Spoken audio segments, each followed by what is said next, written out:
ವಂದನೆಗಳು ಆಂಟಿ, ಧನ್ಯವಾದಗಳು. ಕಣ್ಮುಚ್ಚಿ ಪ್ರಿಯರೇ, ಚಿಕ್ಕದಾಗಿ ಒಂದು ಪ್ರಾರ್ಥನೆ ಮಾಡಿ ಶುರು ಮಾಡೋಣ. ಪ್ರೀತಿಯುಳ್ಳ ಪರಲೋಕದಲ್ಲಿರುವ ನಮ್ಮ ತಂದೆ, ನೀವು ಕೊಟ್ಟಿರುವಂತಹ ಅತ್ಯಮೂಲ್ಯವಾಗಿರುವಂತಹ ಗಳಿಗೆ, ಅತ್ಯಮೂಲ್ಯವಾಗಿರುವಂತಹ ದಿನಕ್ಕೋಸ್ಕರ ನಿಮ್ಮ ಕೃತಜ್ಞತೆಗಳು ಅಪ್ಪ.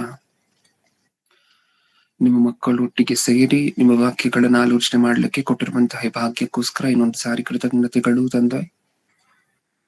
ಈಗ ನಾವು ನಿಮ್ಮ ವಾಕ್ಯವನ್ನ ನಿಮ್ಮ ಬಗ್ಗೆ ನಾವು ಆಲೋಚನೆ ಮಾಡ್ತಿರ್ಬೇಕಾದ್ರೆ ಹೇಳ್ತಿರುವಂತಹ ನನಗೆ ಪರಿಶುದ್ಧಾತ್ಮರ ಸಹಾಯವನ್ನು, ಕೇಳ್ತಿರುವಂತಹ ನಿಮ್ಮ ಮಕ್ಕಳಿಗೆ ಅದನ್ನು ಅಂಗೀಕರಿಸಲಿಕ್ಕೆ ಬೇಕಾಗಿರುವಂತಹ ವಿವೇಕವನ್ನು, ಸಾತ್ವಿಕತೆಯನ್ನು ದಯಪಾಲಿಸಿ. ನನ್ನ ಪ್ರಾರ್ಥನೆ ಯೇಸು ಕ್ರಿಸ್ತರ ನಾಮದಲ್ಲಿ ಸಮರ್ಪಿಸಿ ಬೇಡಿಕೊಳ್ಳುತ್ತಿದ್ದೇನೆ, ಪರಲೋಕದಲ್ಲಿರುವ ನಮ್ಮ ತಂದೆಗೆ. ಆಮೆನ್.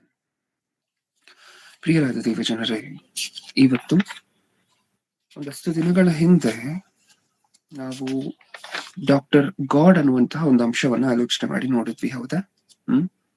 ದೇವರು ವೈದ್ಯರಾಗಿ ಅನ್ನುವಂತಹ ಒಂದು ಅಂಶವನ್ನ ಆಲೋಚನೆ ಮಾಡಿ ನೋಡಿದ್ವಿ. ಅದೇ ಅಂಶವನ್ನ ಇನ್ನೊಂದು ಸಾರಿ ಮೆಲುಕು ಹಾಕುವಂತಹ ಪ್ರಯತ್ನವನ್ನ ಮಾಡ್ತಿದ್ವಿ. ಇವತ್ತು ನಾವು ಆಲೋಚನೆ ಮಾಡ್ತಿರುವಂತಹ ಅಂಶದ ಹೆಸರು ಅದೇ ಅಂಶ, ಡಾಕ್ಟರ್ ಗಾಡ್, ದೇವರು ವೈದ್ಯರಾಗಿ. ಈ ಅಂಶವನ್ನ ಆಲೋಚನೆ ಮಾಡಿ ನೋಡ್ತಿದ್ವಿ. ಓಕೆ, ಇಷ್ಟಕ್ಕೂ ಈ ಅಂಶವನ್ನ ಏನೇನಕ್ಕೋಸ್ಕರ ಆಲೋಚನೆ ಮಾಡಬೇಕು ಅನ್ನುವಂತಹದ್ದನ್ನ ನಾವು ಸಭೆಯಲ್ಲಿ ಅಂಶವನ್ನ ಆಲೋಚನೆ ಮಾಡ್ಬೇಕಾದ್ರೆ ಒಂದ್ಸಾರಿ ನೋಡ್ಕೊಂಡಿದ್ವಿ, ಹೌದಲ್ವಾ? ಏಕೆಂದ್ರೆ ಈ ಪ್ರಪಂಚ ದೇವರನ್ನ ಒಂದು ರೀತಿಯಾಗಿ ಓದದೇ ಇರುವಂತಹವರು, ಅವಿದ್ಯಾವಂತರು ಅವಿದ್ಯಾವಂತರು ನಂಬುವಂತವರು ದೇವರು.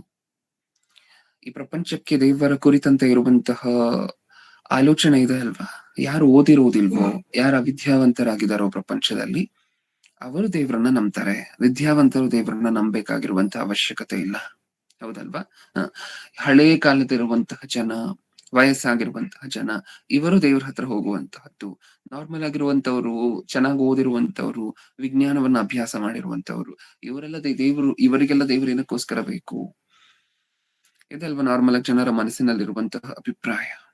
ಹಾಗೆ ತಂದೆ ತಾಯಂದಿರು ಅಷ್ಟೇ ಮಕ್ಕಳಿಗೆ ದೇವರ ಜ್ಞಾನ ಅಂದ್ರೆ ಸತ್ಯವೇದದಲ್ಲಿರುವಂತಹ ಜ್ಞಾನ ಒಂದು ಕಡೆ, ಲೋಕದ ಜ್ಞಾನ ಇನ್ನೊಂದು ಕಡೆ ಇಟ್ಟಾಗ, ಅವರು ಸತ್ಯವೇದಕ್ಕಿಂತ ಇನ್ನು ಲೋಕಕ್ಕೆ ಸಂಬಂಧಪಟ್ಟಿರುವಂತಹ ಜ್ಞಾನಕ್ಕೆ ಪ್ರಾಧಾನ್ಯತೆ ಹೆಚ್ಚಾಗಿ ಕೊಡು.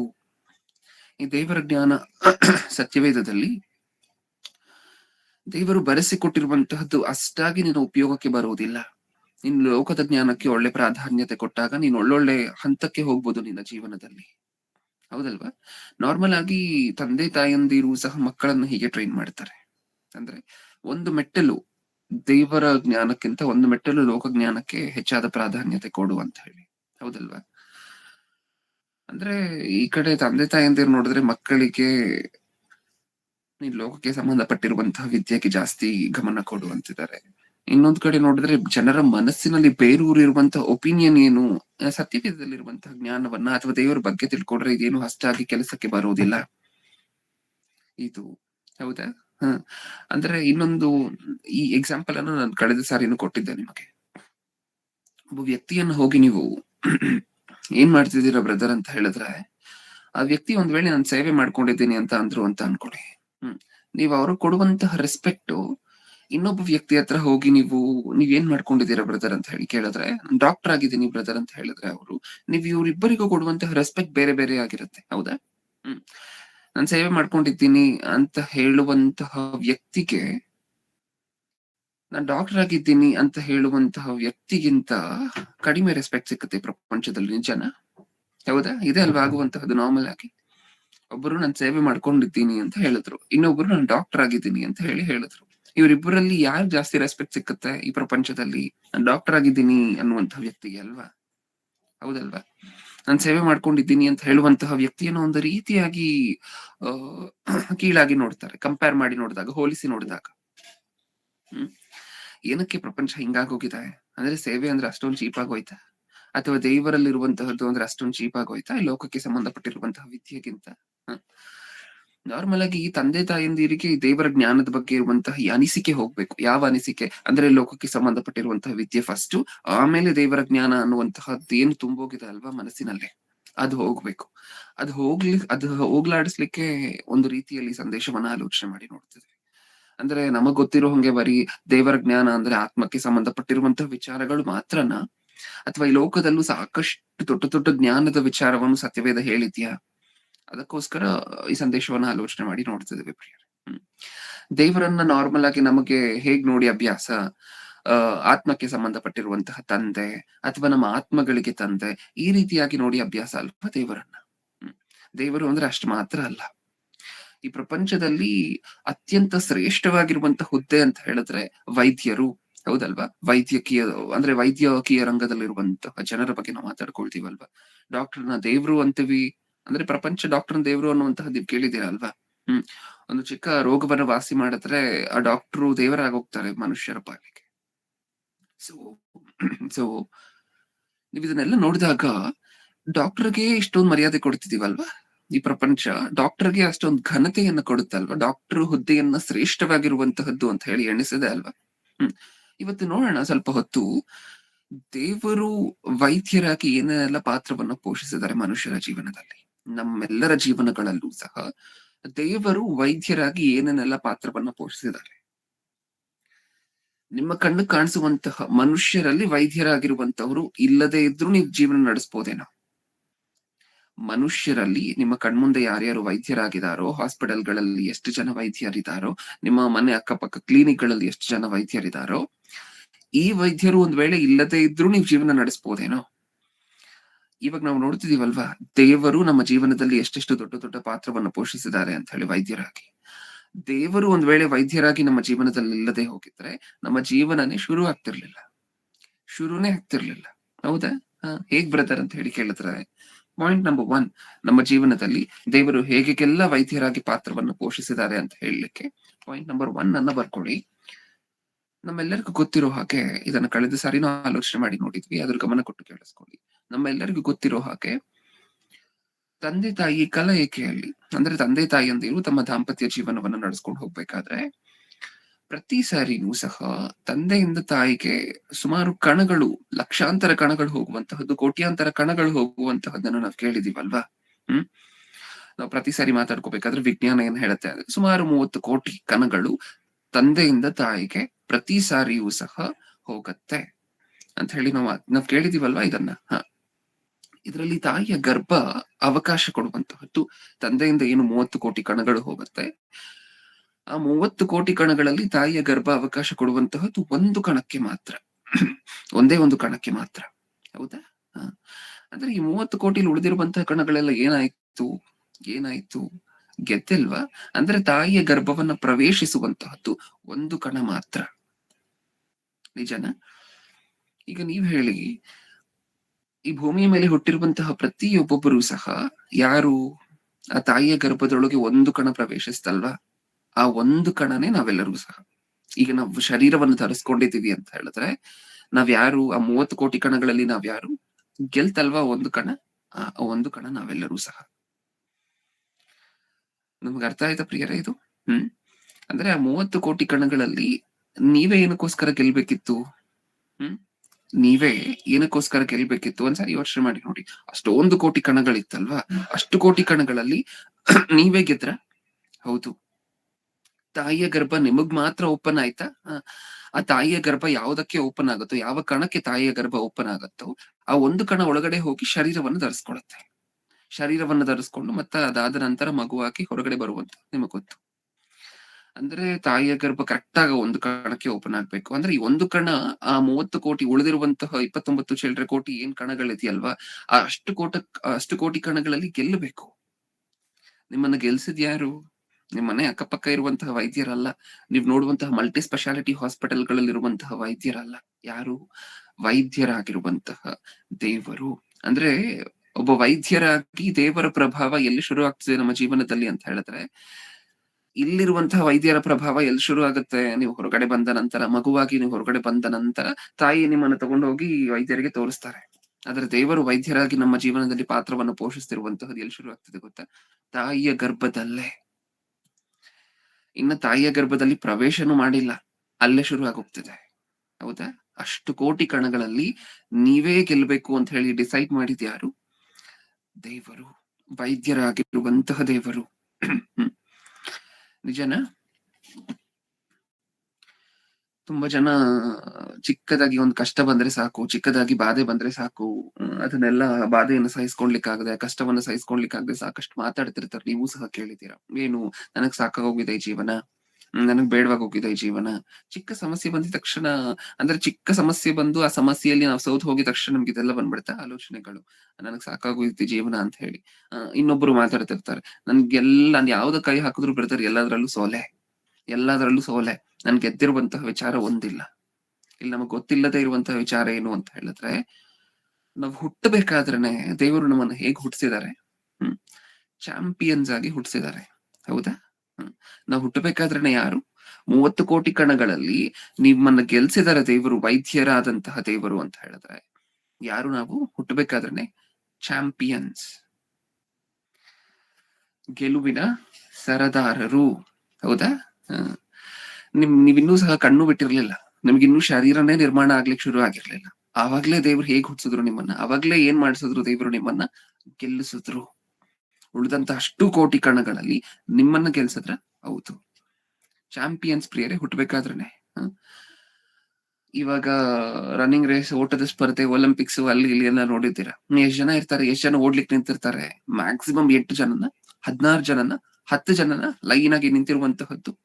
ನಾನು ಅವನ ಮೇಲೆ ಸ್ಪರ್ಧೆ ಮಾಡ್ತೀನಿ ಅಂತ ಇವನು, ನಾನು ಅವನ ಮೇಲೆ ಸ್ಪರ್ಧೆ ಮಾಡ್ತೀನಿ ಅಂತ ಹೇಳಿ ಇವನು. ಹೌದಾ? ಇದೇ ಅಲ್ವಾ ನೀವು ನಾರ್ಮಲ್ ಆಗಿ ನೋಡುವಂತಹದ್ದು.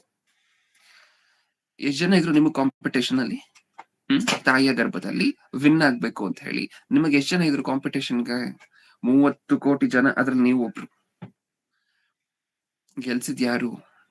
ದೇವರು. ಅದ್ ಗೆಲ್ಲಿಸ್ಬೇಕಾದ್ರೆ ಏನೇನ್ ಮಾಡ್ಬೇಕಿತ್ತು ನೋಡಿ, ಒಂದ್ಸರಿ ಯೋಚನೆ ಮಾಡಿ ನೋಡಿ. ತಾಯಿಯ ಗರ್ಭದಲ್ಲಿ, ತಾಯಿಯ ಗರ್ಭ ಅದೇ ಟೈಮ್ಗೆ ಓಪನ್ ಆಗ್ಬೇಕು. ಹೌದಾ? ಅಷ್ಟು ಕೋಟಿ ಕಣಗಳಲ್ಲಿ ಎಷ್ಟು ಕೋಟಿ ಕಣಗಳು ಲೈಟ್ ಆಗಿರ್ಬೇಕು, ಎಷ್ಟು ಕೋಟಿ ಕಣಗಳು ವೆಯ್ಟ್ ಆಗಿರ್ಬೇಕು, ಅದನ್ನೆಲ್ಲ ಡಿಸೈಡ್ ಮಾಡಿ ಆ ಒಂದು ಕಣ ಮಾತ್ರ ತಾಯಿಯ ಗರ್ಭದಲ್ಲಿ ಪ್ರವೇಶ ಮಾಡ್ಲಿಕ್ಕೆ ಸಹಾಯ ಮಾಡಿದ್ದು ವೈದ್ಯರಾಗಿರುವಂತಹ ದೇವರು. ಅದಕ್ಕೆ ಪ್ರಪಂಚದಲ್ಲಿ ಫಸ್ಟ್ ಗೈನಕಾಲಜಿಸ್ಟ್ ಯಾರಾದ್ರೂ ಇದ್ದಾರೆ ಅಂತ ಹೇಳಿದ್ರೆ, ಗೈನಕಾಲಜಿಸ್ಟ್ ಅಂದ್ರೆ ಈ ಪ್ರೆಗ್ನೆಂಟ್ ವಿಮೆನ್ಗೆ, ಪ್ರೆಗ್ನೆಂಟ್ ಆಗಿರ್ತಾರಲ್ವ ಸ್ತ್ರೀಯರು, ಅವರಿಗೆ ಚಿಕಿತ್ಸೆ ಕೊಡುವಂತವರನ್ನ ಗೈನಕಾಲಜಿಸ್ಟ್ ಅಂತ ಹೇಳಿ ಕರಿತೀವಿ. ಈ ಪ್ರಪಂಚದಲ್ಲಿ ಮೊಟ್ಟ ಮೊದಲನೇ ಗೈನಕಾಲಜಿಸ್ಟ್ ಯಾರಾದ್ರೂ ಇದ್ದಾರೆ ಅಂತ ಹೇಳಿದ್ರೆ, ಮಗುವಿನ ಆರೋಗ್ಯಕ್ಕೆ ಯೋಚನೆ ಮಾಡಿರುವಂತವ್ರು ಯಾರಾದ್ರೂ ಇದ್ದಾರೆ ಅಂತ ಹೇಳಿದ್ರೆ ಅದು ದೇವರೇ. ನಿಜನಾ? ಓಕೆ. 2ನೇ ಪಾಯಿಂಟ್, ಸೆಕೆಂಡ್ ಪಾಯಿಂಟ್ ಅನ್ನ ಬರ್ಕೊಳ್ಳಿ. ಕೊರಿಂಥದವರಿಗೆ ಬರೆದ ಮೊದಲನೇ ಪತ್ರಿಕೆ,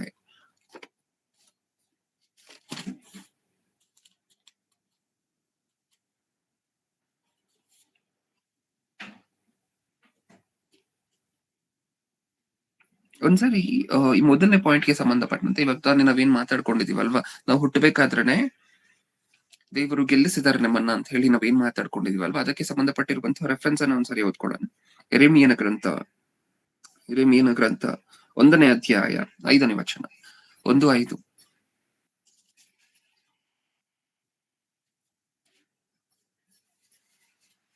ನಾನು ನಿನ್ನನ್ನು ಗರ್ಭದಲ್ಲಿ ರೂಪಿಸುವುದಕ್ಕೆ ಮುಂಚೆ ನಿನ್ನನ್ನು ತಿಳಿದಿದ್ದೆನು, ನೀನೇ ಉದರದಿಂದ ಬರುವುದಕ್ಕೆ ಮೊದಲೇ ನಿನ್ನನ್ನು ಪ್ರತಿಷ್ಠಿಸಿದೆನು, ಜನಾಂಗಗಳಿಗೆ ಪ್ರವಾದಿಯನ್ನಾಗಿ ನಿನ್ನನ್ನು ನೇಮಿಸಿದ್ದೇನೆ. ಸಾಕು ಪ್ರಿಯ. ಏನ್ ಅರ್ಥ ಆಯ್ತು ನಮ್ಗೆ ವಚನದಲ್ಲಿ? ಇವಾಗ ತಾನೇ ನಾವು ಮಾತಾಡ್ಕೊಂಡ್ವಲ್ವಾ, ನಮ್ಮನ್ನೇ ಏನಕ್ಕೋಸ್ಕರ ಗೆಲ್ಸಿದ್ರು, ನಾವೇ ಏನಕ್ಕೋಸ್ಕರ ಭೂಮಿಯ ಮೇಲೆ ಬಂದಿದೀವಿ ಅಂತ ಹೇಳಿ ಮಾತಾಡ್ಕೊಟ್ಟಿದ್ದೀವಲ್ವಾ. ಇಲ್ಲಿದೆ ನೋಡಿ ಕಾರಣ ಏನಂತೆ. 5ನೇ ವಚನ, ನಾನು ನಿನ್ನನ್ನು ಗರ್ಭದಲ್ಲಿ ರೂಪಿಸುವುದಕ್ಕೆ ಮುಂಚೆ, ಅಂದ್ರೆ ತಾಯಿಯ ಗರ್ಭದಲ್ಲಿ ರೂಪಿಸುವುದು ಶುರು ಆಗಿಲ್ಲ, ಇನ್ನು ದೇವರು ನಮಗ್ ಶರೀರ ಕೊಡುವಂತಹದ್ದು ಶುರು ಆಗಿಲ್ಲ. ಅದಕ್ಕಿಂತ ಮುಂಚೆನೆ ಏನಾಗೋಗಿತ್ತಂತೆ, ಮುಂಚೆ ನಿನ್ನನ್ನು ತಿಳಿದಿದ್ದೇನು, ಇನ್ನ ನಾನು ನಿನ್ನ ರೂಪಿಸ್ಲಿಕ್ಕೆ ಶುರು ಮಾಡಿಲ್ಲ, ಅದಕ್ಕಿಂತ ಮುಂಚೆನೆ ನೀನ್ ಯಾರು ಗೊತ್ತು, ನನಗ್ ಗೊತ್ತು ಅಂತಿದ್ದಾರೆ ದೇವರು. ಹೌದಾ? ಯಾಕೆಂದ್ರೆ ನಿನ್ನನ್ನು ಗೆಲ್ಸಿದ್ ನಾನೇ. ತಾಯಿಯ ಗರ್ಭದಲ್ಲಿ ಅಷ್ಟೊಂದು ಕೋಟಿ ಕಣಗಳಲ್ಲಿ ಒಂದು ಕಣ ಏನು ತಾಯಿಯ ಗರ್ಭದಲ್ಲಿ ಪ್ರವೇಶ ಮಾಡಬೇಕು, ಆ ಸೆಲೆಕ್ಟ್ ಮಾಡಿದ್ ನಾನೇ, ನಿನ್ನನ್ನ ಸೆಲೆಕ್ಟ್ ಮಾಡಿದ್ದು ನಾನೇ ಅಂತ ಹೇಳ್ಕೊಳ್ತಿದ್ದಾರೆ ದೇವರು. ಮುಂದೆ ಹೋದನ, ನೀನು ಉದರದಿಂದ ಬರುವುದಕ್ಕೆ ಮೊದಲೇ ನಿನ್ನನ್ನು ಪ್ರತಿಷ್ಠಿಸಿದೆನು, ನಿನ್ನನ್ನ ಸೆಲೆಕ್ಟ್ ಮಾಡಿದ್ ನಾನೇ ಮಗನೇ ಅಂತಿದ್ದಾರೆ. ಹೌದಾ? ಪ್ರತಿಷ್ಠಿಸಿದೆನು, ನಿನ್ನನ್ನ ಸೆಲೆಕ್ಟ್ ಮಾಡಿದ್ದೀನಿ, ನಿನ್ನನ್ನು ನೀನೇ ಬರ್ಬೇಕು ಅಂತ ಹೇಳಿ ಮುಡಿಪಾಗಿಟ್ಟಿದ್ದೀನಿ.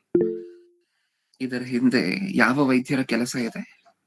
ದೇವರಾಗಿರುವಂತಹ ವೈದ್ಯರ ಕೆಲಸ ಇದೆ. ಯಾಕಂದ್ರೆ ನಾನು ಈಗಾಗ್ಲೇ ಹೇಳಿದ್ದೀನಲ್ವಾ, ದೇವರನ್ನ ನಾವು ಬರೀ ಹೇಗ್ ನೋಡಿ ಅಭ್ಯಾಸ ಆಗೋಗಿದೆ, ಬರೀ ನಮ್ಮ ಆತ್ಮಗಳಿಗೆ ತಂದೆ ಅನ್ನುವಂತಹ ಆ ದೃಷ್ಟಿಕೋನದಲ್ಲಿ ಮಾತ್ರ ನೋಡಿ ಅಭ್ಯಾಸ ಆಗೋಗಿದೆ. ಅಷ್ಟೇ ಮಾತ್ರ ಅಲ್ಲ, ದೇವರು ನಮ್ಮ ಜೀವನದಲ್ಲಿ ಅತ್ಯಂತ ದೊಡ್ಡ ಶ್ರೇಷ್ಠ ವೈದ್ಯರಾಗಿ ಪಾತ್ರವನ್ನು ಪೋಷಿಸಿರುವಂತಹದ್ದು ದೇವರೇ.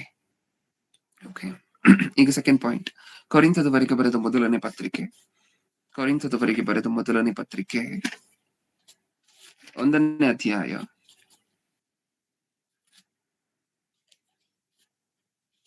12ನೇ ಓದ್ಕೊಳ್ಳೋಣ. ಕೊರಿಂಥದವರೆಗೆ ಬರೆದ ಮೊದಲನೇ ಪತ್ರಿಕೆ 12ನೇ ಅಧ್ಯಾಯ 18ನೇ ವಚನ. 12 ನಾನು ಪೌಲನವನು, ಇಲ್ಲದೆ ನಾನು ಅಪೊಲ್ಲೋಸದವನು, ಅಥವಾ ನಾನು ಕೇಫನವನು, ಇಲ್ಲವೇ ನಾನು ಕ್ರಿಸ್ತನವನು ಮೊದಲನೇ ಪತ್ರಿಕೆ 12ನೇ ಅಧ್ಯಾಯ 18ನೇ ವಚನ.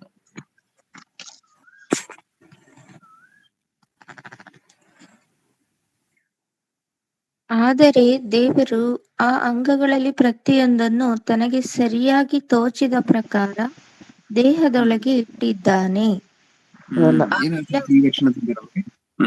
ಆದರೆ ದೇವರು ಆ ಅಂಗಗಳಲ್ಲಿ ಪ್ರತಿಯೊಂದನ್ನು ತನಗೆ ಸರಿಯಾಗಿ ತೋಚಿದ ಪ್ರಕಾರ ದೇಹದೊಳಗೆ ಇಟ್ಟಿದ್ದಾನೆ. ನಮ್ಮ ಅಂಗಗಳು ಏನೈತಿ ಅಲ್ವಾ ಪ್ರಿಯರೇ, ನಮ್ಮ ಕಾಲುಗಳು, ಕೈಗಳು, ನಮ್ಮ ಮೂಗು, ನಮ್ಮ ಬಾಯಿ, ನಮ್ಮ ಕಣ್ಣುಗಳು, ಈ ಅಂಗಗಳು ದೇವರಿಗೆ ಸರಿಯಾಗಿ ತೋಚಿದ ಪ್ರಕಾರ, ಅಂದ್ರೆ ದೇವರ ಚಿತ್ತಾನುಸಾರವಾಗಿ ನಮ್ಮ ಶರೀರದಲ್ಲಿ ಇಟ್ಟಿದ್ದಾರಂತೆ. ಇದನ್ನ ನೋಡಿದಾಗ ನಮಗೇನ್ ಅರ್ಥ ಆಗತ್ತೆ?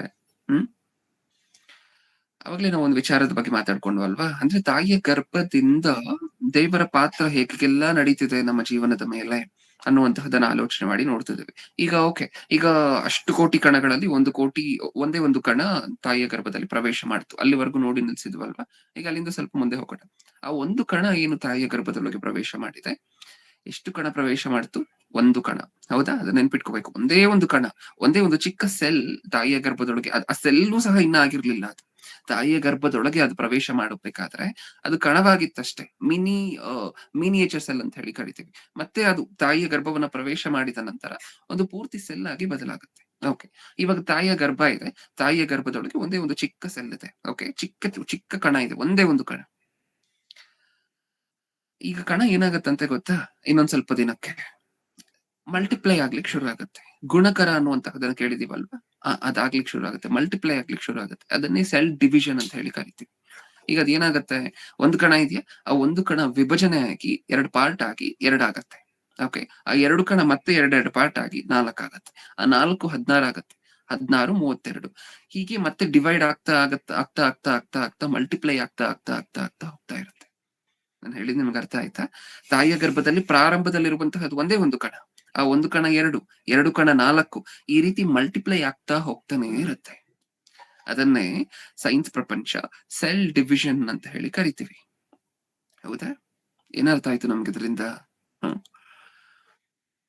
ನಿಮಗೆ ಯಾರು ದೊಡ್ಡ ವೈದ್ಯರು ಅಥವಾ ನಿಮ್ಮ ಫ್ಯಾಮಿಲಿ ಡಾಕ್ಟರ್ ಅಂತ ಯಾರಾದ್ರೂ ಇರ್ತಾರಲ್ವಾ, ಅವ್ರನ್ನ ಒಂದ್ಸರಿ ಕರೆದು ಕೇಳಿ, ಡಾಕ್ಟ್ರೇ ನೀವ್ ಡಾಕ್ಟರ್ ಅಲ್ವಾ, ನಿಮಗೆ ಈ ಸೆಲ್ ಡಿವಿಷನ್ ಹೇಗಾಗತ್ತೆ ಅಂತ ನಿಮ್ಗೆ ಗೊತ್ತಾ ಅಂತ ಹೇಳಿ ಕೇಳಿ ನೋಡಿ ಒಂದ್ಸರಿ. ತಾಯಿಯ ಗರ್ಭದಲ್ಲಿ ಒಂದೇ ಒಂದು ಕಣ ಇರುತ್ತಲ್ವಾ ಪ್ರಾರಂಭದಲ್ಲಿ, ಒಂದು ಕಣ ಇಷ್ಟು ಕೋಟಿ ಕಣಗಳಾಗಿ ಒಬ್ಬ ಮನುಷ್ಯ ಪ್ರಿಯರೇ, ನಾವೀಗ ಏನ್ ಆಕಾರ ಹೊಂದಿದೀವಲ್ವಾ, ಈಗ ನಮ್ಮ ಶರೀರದಲ್ಲಿ ಎಷ್ಟು ಕಣ ಇದೆ ಅಂತ ಹೇಳಿದ್ರೆ ಟ್ರಿಲಿಯನ್ ಗಟ್ಲೆ ಸೆಲ್ಸ್ ಇದೆ. ಟ್ರಿಲಿಯನ್ ಗಟ್ಟಲೆ, ಕೋಟಿ ಸೆಲ್ಸ್ ಇದೆ. ಹೌದಾ? ನಮ್ಮ ಕೈ ಹಿಂಗಿದೆ ಅಂತ ಹೇಳಿದ್ರೆ, ಈ ಕೈ ಒಂದೇ ಒಂದು ಅಂಗದಲ್ಲಿ ಕೋಟಿ ಸೆಲ್ಸ್ ಇದೆ. ಕೋಟಿ ಸೆಲ್ಸ್ ಸೇರಿ ಕೋಟಿ ಕಣಗಳು ಸೇರಿ ಒಂದು ಕೈಯಾಗಿ, ಒಂದು ಕಾಲಾಗಿ, ಹೌದಾ, ಒಂದು ತಲೆಯಾಗಿ ನಿರ್ಮಾಣಗೊಳ್ಳುತ್ತೆ. ನಮಗ ಅರ್ಥ ಆಯ್ತಾ? ಅಂದ್ರೆ ಒಂದು ಕೈ ನಿರ್ಮಾಣ ಆಗ್ಬೇಕು ಅಂತ ಹೇಳಿದ್ರೆ ಕೋಟಿ ಸೆಲ್ಸ್ ಗಳು ಹತ್ರ ಬಂದು ಒಟ್ಟಿಗೆ ಸೇರಿ ಆ ಆಕಾರವನ್ನು ಮಾಡ್ಬೇಕು. ಹೌದು, ಪ್ರಾರಂಭದಲ್ಲಿ ಎಷ್ಟು ಕಣ ಇತ್ತು? ಒಂದೇ ಒಂದು ಕಣ. ತಾಯಿಯ ಗರ್ಭದಲ್ಲಿ ಎಷ್ಟು ಸೆಲ್ಸ್ ಇತ್ತು? ಒಂದೇ ಒಂದು ಸೆಲ್. ಒಂದೇ ಒಂದು ಸೆಲ್ಲು ಅಷ್ಟೊಂದು ಕೋಟಿ ಸೆಲ್ಸ್ ಆಗಿ ಹೇಗ್ ಮಲ್ಟಿಪ್ಲೈ ಆಯ್ತು? ಒಂದ್ಸರಿ ಡಾಕ್ಟರ್ ಗೊತ್ತಾ ಅಂತ ಹೇಳಿ ಕೇಳಿ ನೋಡಿ. ಒಂದ್ಸರಿ ಡಾಕ್ಟರ್ ಕೈಯಲ್ಲಿ ಮಾಡ್ಸೋಣ ಎಕ್ಸರ್ಸೈಸ್ ಅನ್ನ. ಮಾಡ್ಸೋಣ. ಏನ್ ಮಾಡೋಣ ಅವ್ರ ಕೈಯಲ್ಲಿ? ಒಂದು ಚಿಕ್ಕ ಮರುಳಿನ ಉಸುಬು ಗೊತ್ತಲ್ವಾ ನಮ್ಗೆ? ಆ ಮರುಳಿನ ಒಂದೇ ಒಂದು ಚಿಕ್ಕ ಕಾಳು ಅಥವಾ ಒಂದೇ ಒಂದು ಸಾಸಿವೆ ಕಾಳನ್ನ ಅವ್ರ ಕೈಯಲ್ಲಿ ಇಟ್ಬಿಟ್ಟು, ಡಾಕ್ಟರ್ ಒಂದ್ ಸಾಸಿವೆ ಕಾಳು ಕೊಡ್ತೀನಿ ನಿಮ್ಗೆ. ಓಕೆ, ನಿಮ್ಗೆ ಒಂದು ಸಾಸಿವೆ ಕಾಳು ಕೊಟ್ಟಿದ ತಕ್ಷಣ ನೀವೇನ್ ಮಾಡ್ಬೇಕು? ಅದನ್ನ 100 ಸಾಸಿವೆ ಕಾಳು ಮಾಡಿ ನನ್ ಕೈ ಕೊಡ್ಬೇಕು ಅಂತ ಹೇಳಿ ಒಂದ್ ಸಾಸಿವೆ ಕಾಳನ್ನ ಅವ್ರ ಕೈ ಕೊಡಿ. ಏನ್ ಮಾಡ್ತಾರೆ? ನೀವ್ ಅಂಗಡಿಗೆ ಹೋಗಿ ತಗೊಂಡ್ಬರೋ ಹಂಗಿಲ್ಲ. ನಾನು ಕೊಟ್ಟಿರುವಂತಹ ನಿಮ್ ಕೈಯಲ್ಲಿ ಒಂದೇ ಒಂದ್ ಸಾಸಿವೆ ಕಾಳನ್ನ, ನೀವ್ ಈ ಒಂದ್ ಸಾಸಿವೆ ಕಾಳನ್ನ ಏನ್ ಮಾಡ್ಬೇಕು, 100 ಆಗಿ ಮಾಡಿ ನನಗೆ ವಾಪಸ್ ಕೊಡ್ಬೇಕು. ನೀವು ಕೋಟಿ ಎಲ್ಲ ಮಾಡುವಂತಹದ್ದು ಬೇಡ, ಅದ್ ನಿಮ್ ಕೈಯಲ್ಲಿ ಆಗಲ್ಲ ಅಂತ ನಮ್ಗೆ ಗೊತ್ತು. ನೀವ್ ಏನ್ ಮಾಡಿ 100 ಮಾಡಿ ಕೊಡಿ ವಾಪಸ್ ನನ್ಗೆ, ಸಾಕು. ಏನಂತಾರೆ, ಮಗು ಈ ಸಾಸಿವೆ ಕಾಳನ್ನ ತಗೊಂಡೋಗಿ ಮನೆಯಲ್ಲಿ ಒಗ್ಗರಣೆಗೆ ಹಾಕೊಂಡು ತಿನ್ನು ಅಂತಾರೆ. ಹೌದಾ ಇಲ್ವಾ? ಅದಾಗುವಂತಹ ಕೆಲಸನ, ಅದು ನಿಜವಾಗ್ಲೂ ಆಗುವಂತಹ ಕೆಲಸನ. ಭೂಮಿಯ ಮೇಲೆ ನಿಮ್ಗೆ ಎಷ್ಟು ದೊಡ್ಡ ಶ್ರೇಷ್ಠ ವೈದ್ಯರ ಕೈಯಲ್ಲಿ ಆ ಸಾಸಿವೆ ಕಾಳನ್ನ ಕೊಟ್ಟರು, ಒಂದನ್ನ 100 ಮಾಡ್ಲಿಕ್ಕಾಗತ್ತಾ? ಅಥವಾ ಒಂದನ್ನ ಪೀಸ್ ಮಾಡಿ ಮಾಡಿ ಮಾಡಿ ಮಾಡಿ 100 ಮಾಡಿ ಅಂತ ಹೇಳಿ ಅದಾದ್ರೂ ಆಗತ್ತ? ಮತ್ತೆ ವೈದ್ಯರು ಅಂತಾರೆ MBBS ಮಾಡಿದೀನಿ ಅಂತಾರೆ, MDFRCS ಮಾಡಿದೀನಿ ಅಂತಾರೆ, ವಿದೇಶಕ್ಕೆಲ್ಲ ಹೋಗಿ ಟ್ರೈನಿಂಗ್ ತಗೊಂಡ್ ಬಂದಿದ್ದೀನಿ ಅಂತಾರೆ. ಹೌದಾ? ಇಲ್ಲಿ ವಿಚಾರಕರವಾಗಿರುವಂತ ಸಂಗತಿ ಏನು ಅಂತ ಹೇಳಿದ್ರೆ, ದೇವರು ತನ್ನ ಮೇಧಸ್ಸನ್ನ ಉಪಯೋಗ ಮಾಡಿ, ದೇವರು ತನ್ನ ವೈದ್ಯಕೀಯ ಶಾಸ್ತ್ರದ ಜ್ಞಾನವನ್ನ ಉಪಯೋಗ ಮಾಡಿ ಆ ಒಂದು ಸೆಲ್ಲನ್ನ ಕೋಟಿ ಸೆಲ್ಲನ್ನಾಗಿ ಮಾಡಿದ್ದಾರೆ. ಹೌದಾ? ಅದರಲ್ಲಿ ಒಂದನ್ನ ಎರಡೂ ಸಹ ಮಾಡ್ಲಿಕ್ಕಾಗದೇ ಇರುವಂತಹ ವೈದ್ಯರು ಮನುಷ್ಯರಾಗಿ ನಮ್ ಕಣ್ಮುಂದೆನೆ ಇದ್ದಾರೆ. ಇಲ್ಲಿ ವಿಚಿತ್ರವಾಗಿರುವಂತಹದ್ದು ಏನು ಅಂದ್ರೆ, ಪೋಷಕರು ಆ ಒಂದು ಸೆಲ್ಲನ್ನ ಕೋಟಿ ಸೆಲ್ಲಾಗಿ ಮಾಡಿದಂತಹ ದೇವರ ಮೇಧಸ್ಸು ಅಂದ್ರೆ ಸತ್ಯವೇದದಲ್ಲಿರುವಂತಹ ಜ್ಞಾನವನ್ನ ಅಂದ್ರೆ ತಮ್ಮ ಮಕ್ಕಳು ತಿಳ್ಕೊಳ್ಲಿಕ್ಕೆ ಇಷ್ಟಪಡೋದಿಲ್ಲ. ಯಾವ ಜ್ಞಾನವನ್ನ ತಿಳ್ಕೊಳ್ಲಿಕ್ಕೆ ಇಷ್ಟಪಡ್ತಾರೆ ಅಂದ್ರೆ ಯಾವ ಜ್ಞಾನಕ್ಕೆ ಹೆಚ್ಚಾದ ಪ್ರಾಧಾನ್ಯತೆ ಕೊಡ್ತಾರೆ? ಆ ಒಂದು ಸಾಸಿವೆ ಕಾಳನ್ನ ಕೊಟ್ರೆ ಎರಡೂ ಸಹ ಮಾಡ್ಲಿಕ್ಕಾಗೋದಿಲ್ಲ ನೋಡಿ, ಆ ವೈದ್ಯಕೀಯ ಜ್ಞಾನಕ್ಕೆ ಜಾಸ್ತಿ ಪ್ರಾಧಾನ್ಯತೆ ಕೊಡುವಂತದ್ದು. ನಿಜನಾ ಇಲ್ವಾ? ಹೌದಾ? ದೇವರು ತನ್ನ ಮೇಧಸ್ಸಿನ ಮುಂದೆ, ತಾನು ಸತ್ಯವೇದದಲ್ಲಿ ಬರೆಸಿಕೊಟ್ಟಿರುವಂತ ಈ ಜ್ಞಾನದ ಮುಂದೆ, ನಮ್ಮ ಮುಂದೆ ಇದಾರಲ್ವ ಪ್ರಿಯರೇ ವೈದ್ಯರು, ಡಾಕ್ಟರ್ಗಳು, ಅವರ ಜ್ಞಾನ ಯಾವ ಸಮಾನಕ್ಕೂ ಬರುವುದಿಲ್ಲ ಅದರ ಮುಂದೆ. ಅದು ನಮ್ಗೆ ಗೊತ್ತಾಗ್ಬೇಕು ಅನ್ನುವಂತಹ ಉದ್ದೇಶದಿಂದನೇ ಈ ಸಂದೇಶವನ್ನ ಆಲೋಚನೆ ಮಾಡಿ ನೋಡ್ತಿದ್ವಿ. ನಾವು ದೇವರ ಜ್ಞಾನಕ್ಕೂ ಲೋಕಕ್ಕೆ ಸಂಬಂಧಪಟ್ಟಿರುವಂತಹ ಜ್ಞಾನಕ್ಕೂ ಕೊಡ್ಬೇಕಾಗಿರುವಂತಹ ಗೌರವ ಮರ್ಯಾದೆ, ಲೋಕಕ್ಕೆ ಸಂಬಂಧಪಟ್ಟಿರುವಂತಹ ಜ್ಞಾನಕ್ಕೆ ಜಾಸ್ತಿ, ದೇವರ ಜ್ಞಾನಕ್ಕೆ ಕಡಿಮೆ, ಹಂಗಿರ್ಬಾರ್ದು. ದೇವರ ಜ್ಞಾನಕ್ಕೆ ಪ್ರಪ್ರಥಮವಾಗಿ, ಯಾಕೆಂದ್ರೆ ಪ್ರಪ್ರಥಮವಾಗಿ ಲೋಕದಲ್ಲಿ ವೈದ್ಯರು ಯಾರಾದ್ರೂ ಇದ್ದಾರೆ ಅಂತ ಹೇಳಿದ್ರೆ ದೇವರೇ. ನಾವಿನ್ನೂ ಕಣವಾಗಿ ಬದಲಾಗಿರ್ಲಿಲ್ಲ, ಅವಾಗ್ಲೇ ನಮಗ್ ನಾವು ಯಾರಿಗಾದ್ರೂ ಗೊತ್ತಿದ್ರು ಅಂತ ಹೇಳಿದ್ರೆ ಅದು ದೇವರಿಗೆ. ಹೌದಾ? ಸೆಲ್ ಡಿವಿಷನ್ ಬಗ್ಗೆ ಮಾತಾಡ್ಕೊಂಡಿದೀವಲ್ವಾ, ಆ ಒಂದು ಕಣ ಹೇಗೆ ಕೋಟಿ ಕಣವಾಗಿ ಬದಲಾಗತ್ತೆ, ಪ್ರಪಂಚದಲ್ಲಿ ಯಾರು ಮಾಡ್ಲಿಕ್ಕಾಗಿಲ್ಲ ಅಲ್ವಾ? ಒಂದು ಮರಳಿನ ಕಾಳನ್ನ ನೀವು ಕೊಟ್ಟು ಅದನ್ನ 10 ಮಾಡಿ ಅಂದ್ರೆ ಯಾರ ಕೈಯಲ್ಲೂ ಆಗ್ಲಿಲ್ಲ ಅಲ್ವಾ? ಒಂದು ಸಾಸಿವೆ ಕಾಳನ್ನ ಕೊಟ್ಟು ಅದನ್ನ 100 ಮಾಡಿ ಅಂತ ಹೇಳಿದ್ರೆ ಯಾರ ಕೈಯಲ್ಲೂ ಆಗ್ಲಿಲ್ಲ ಅಲ್ವಾ? ದೇವರು ಒಂದೇ ಒಂದು ಸೆಲ್ಲಿಂದ ಅಷ್ಟು ಕೋಟಿ ಸೆಲ್ಲನ್ನಾಗಿ ಮಾಡಿ ಒಂದು ಶರೀರವನ್ನ ಕೊಡ್ತಿದ್ದಾರೆ ಒಂದು ಮಗುವಿಗೆ. ವೈದ್ಯರ ನಿಜವಾಗ್ಲೂ ದೇವರು? ಹೌದು. ಈ ವೈದ್ಯರು ಆ ಶರೀರಕ್ಕೆ ಏನಾದ್ರೂ ಕಾಯಿಲೆ ಬಂದ್ರೆ ನೋಡ್ತಾರೆ. ಆ ಶರೀರವನ್ನು ಸೃಷ್ಟಿ ಮಾಡಿದ್ದೇ ಯಾರು? ದೇವರು. ಒಂದೇ ಒಂದು ಕಣದಿಂದ. ಹೇಳಿ ಪ್ರಿಯರು, ಯಾರು ಕೊಡ್ಲಿಕ್ಕಾಗತ್ತೆ ಈ ಆಕಾರವನ್ನು ಒಂದು ಮಗುವಿಗೆ? ಆಗೋದಿಲ್ವಾ? ಹೋಗ್ಲಿ, ಆ ಮಟೀರಿಯಲ್ ಅಂದ್ರೆ ನಿಮ್ಮ ಸೆಲ್ ಮಾಡಲ್ಪಟ್ಟಿರುವಂತಹದ್ದು ಯಾವ ಮಟೀರಿಯಲ್ ಇಂದ? ಸಿಮೆಂಟ, ಇಟ್ಟಿಗೆನ? ಯಾವ ಮಟೀರಿಯಲ್ ಇಂದ ಮಾಡಲ್ಪಟ್ಟಿರುವಂತಹದ್ದು? ನಿಮ್ಮ ಕೈ ನಿರ್ಮಾಣ ಆಗಿದೆಯಲ್ವಾ, ಆ ಕೈ ನಿರ್ಮಾಣ ಆಗಿರುವಂತಹದ್ದು ಯಾವ ಮಟೀರಿಯಲ್ ಇಂದ?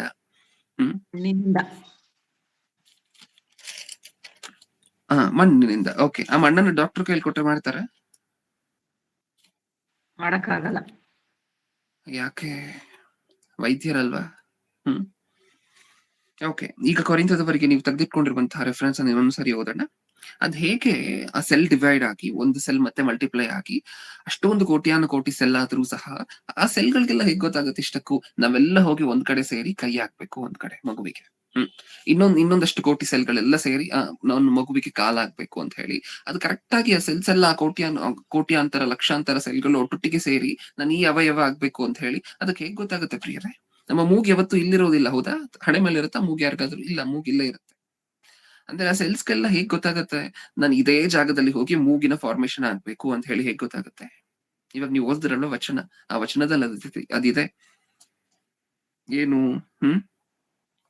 18ನೇ ವಚನದಲ್ಲಿ, ಆದರೆ ದೇವರು ಆ ಅಂಗಗಳಲ್ಲಿ ಪ್ರತಿಯೊಂದನ್ನು ತನಗೆ ಸರಿಯಾಗಿ ತೋಚಿದ ಪ್ರಕಾರ ದೇಹದೊಳಗೆ ಇಟ್ಟಿದ್ದಾನೆ. ತನಗೆ ಸರಿಯಾಗಿ ತೋಚಿದ ಪ್ರಕಾರ ಅಂದ್ರೆ ದೇವರು ಪ್ರತಿ ಅಂಗವನ್ನು ಹೇಗಿಟ್ಟಿದ್ದಾರಂತೆ?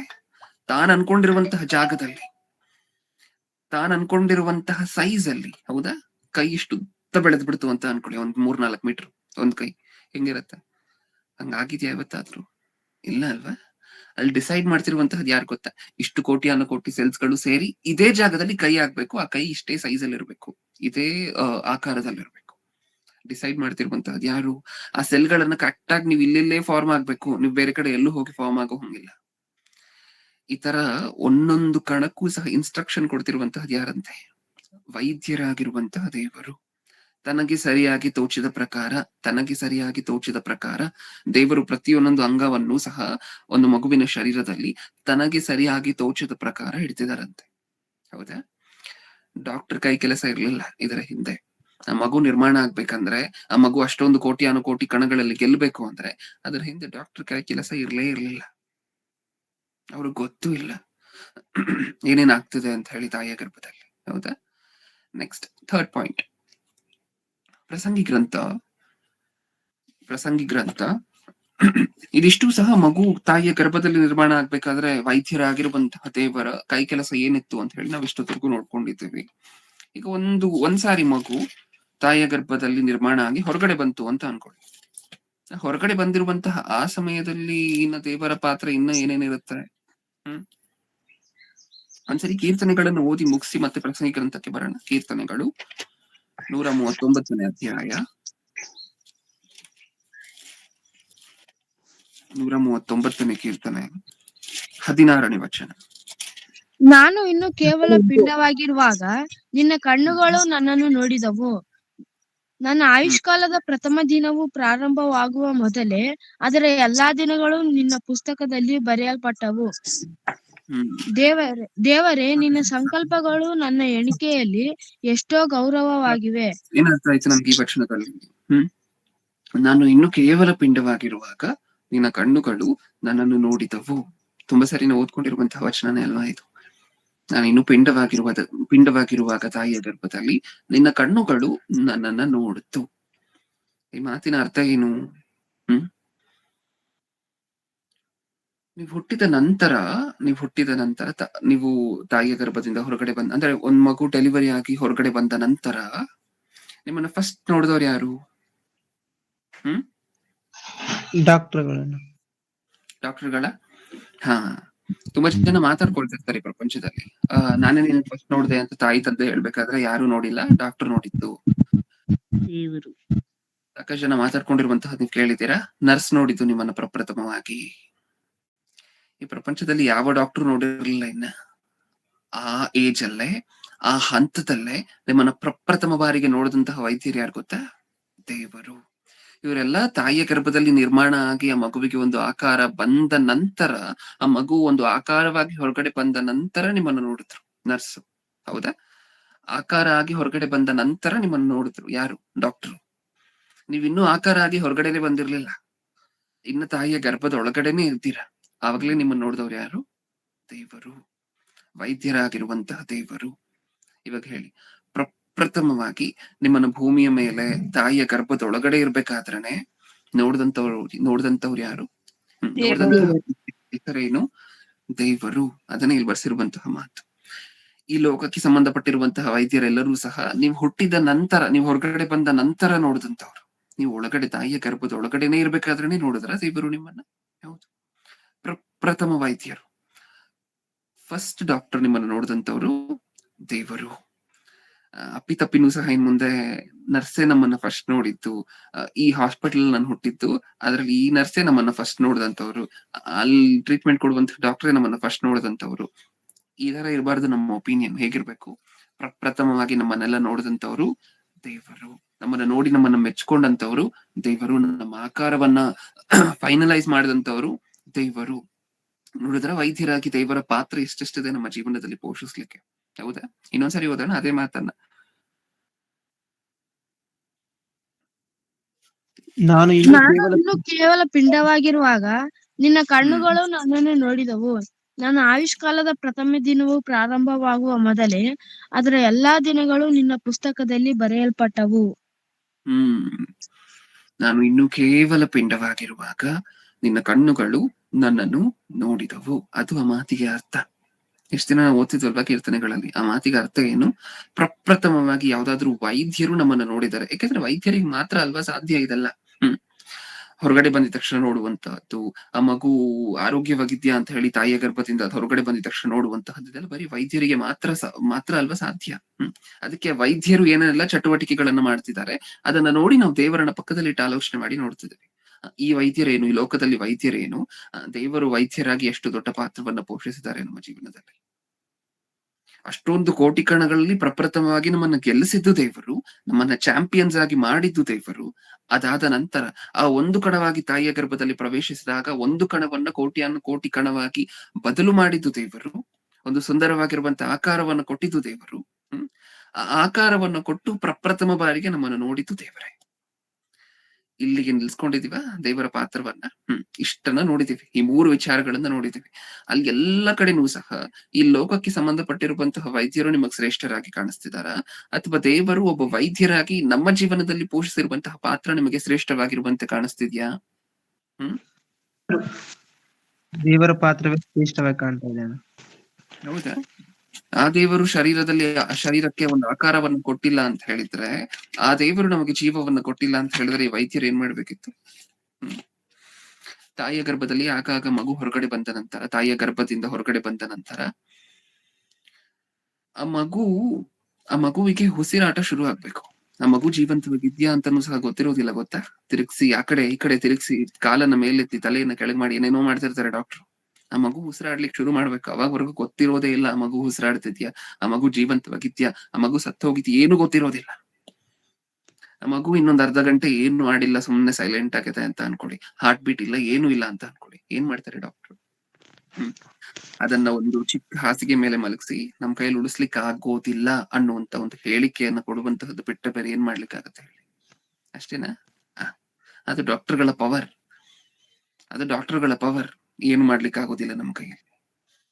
ಹಾರ್ಟ್ ಬೀಟ್ ಇಲ್ಲ ಅಂದ್ರೆ ನಿಮ್ ಕೈಯಲ್ಲಿ ಏನು ಮಾಡ್ಲಿಕ್ಕೆ? ಹಾರ್ಟ್ ಇದೆ ಮಗುವಿಗೆ. ಆ ಹಾರ್ಟ್ ಅಲ್ಲಿ ದೇವ್ರು ಕೊಟ್ಟಿರುವಂತ ಹಾರ್ಟ್ ಅಲ್ಲಿ ಹಾರ್ಟ್ ಬೀಟ್ ಇಲ್ಲ ಅಂದ್ರೆ ಏನು ಮಾಡ್ಲಿಕ್ಕೆ ಆಗೋದಿಲ್ವಾ ನಿಮ್ಮ ಕೈಯಲ್ಲಿ? ಆ ಹಾರ್ಟ್ ಅನ್ನು ಸೃಷ್ಟಿ ಮಾಡಿದವ್ರು ಯಾರು? ದೇವರು. ನಿಮ್ ಕೈಯಲ್ಲಿ ಹಾರ್ಟ್ ಬೀಟ್ ಅನ್ನು ಕೊಡ್ಲಿಕ್ಕೆ ಆಗೋದಿಲ್ಲ, ದೇವರು ಆ ಹಾರ್ಟ್ ಅನ್ನೇ ಕೊಟ್ಟಿದ್ದಾರೆ ನೋಡಿ. ಅದು ವೈದ್ಯರಾಗಿ ದೇವರಿಗಿರುವಂತ ಸ್ಪೆಷಾಲಿಟಿ. ಹೌದಾ? ಇನ್ನೊಂದ್ ಸ್ವಲ್ಪ ಮುಂದೆ ಹೋಗಿ ಆಲೋಚನೆ ಮಾಡಿ ನೋಡೋಣ. ಪ್ರಸಂಗಿ ಗ್ರಂಥ ತೆಗೆದಿಟ್ಕೊಳ್ಳಿ, ಓದ್ಬೇಡಿ. ಪ್ರಸಂಗಿ ಗ್ರಂಥ 2ನೇ ಅಧ್ಯಾಯ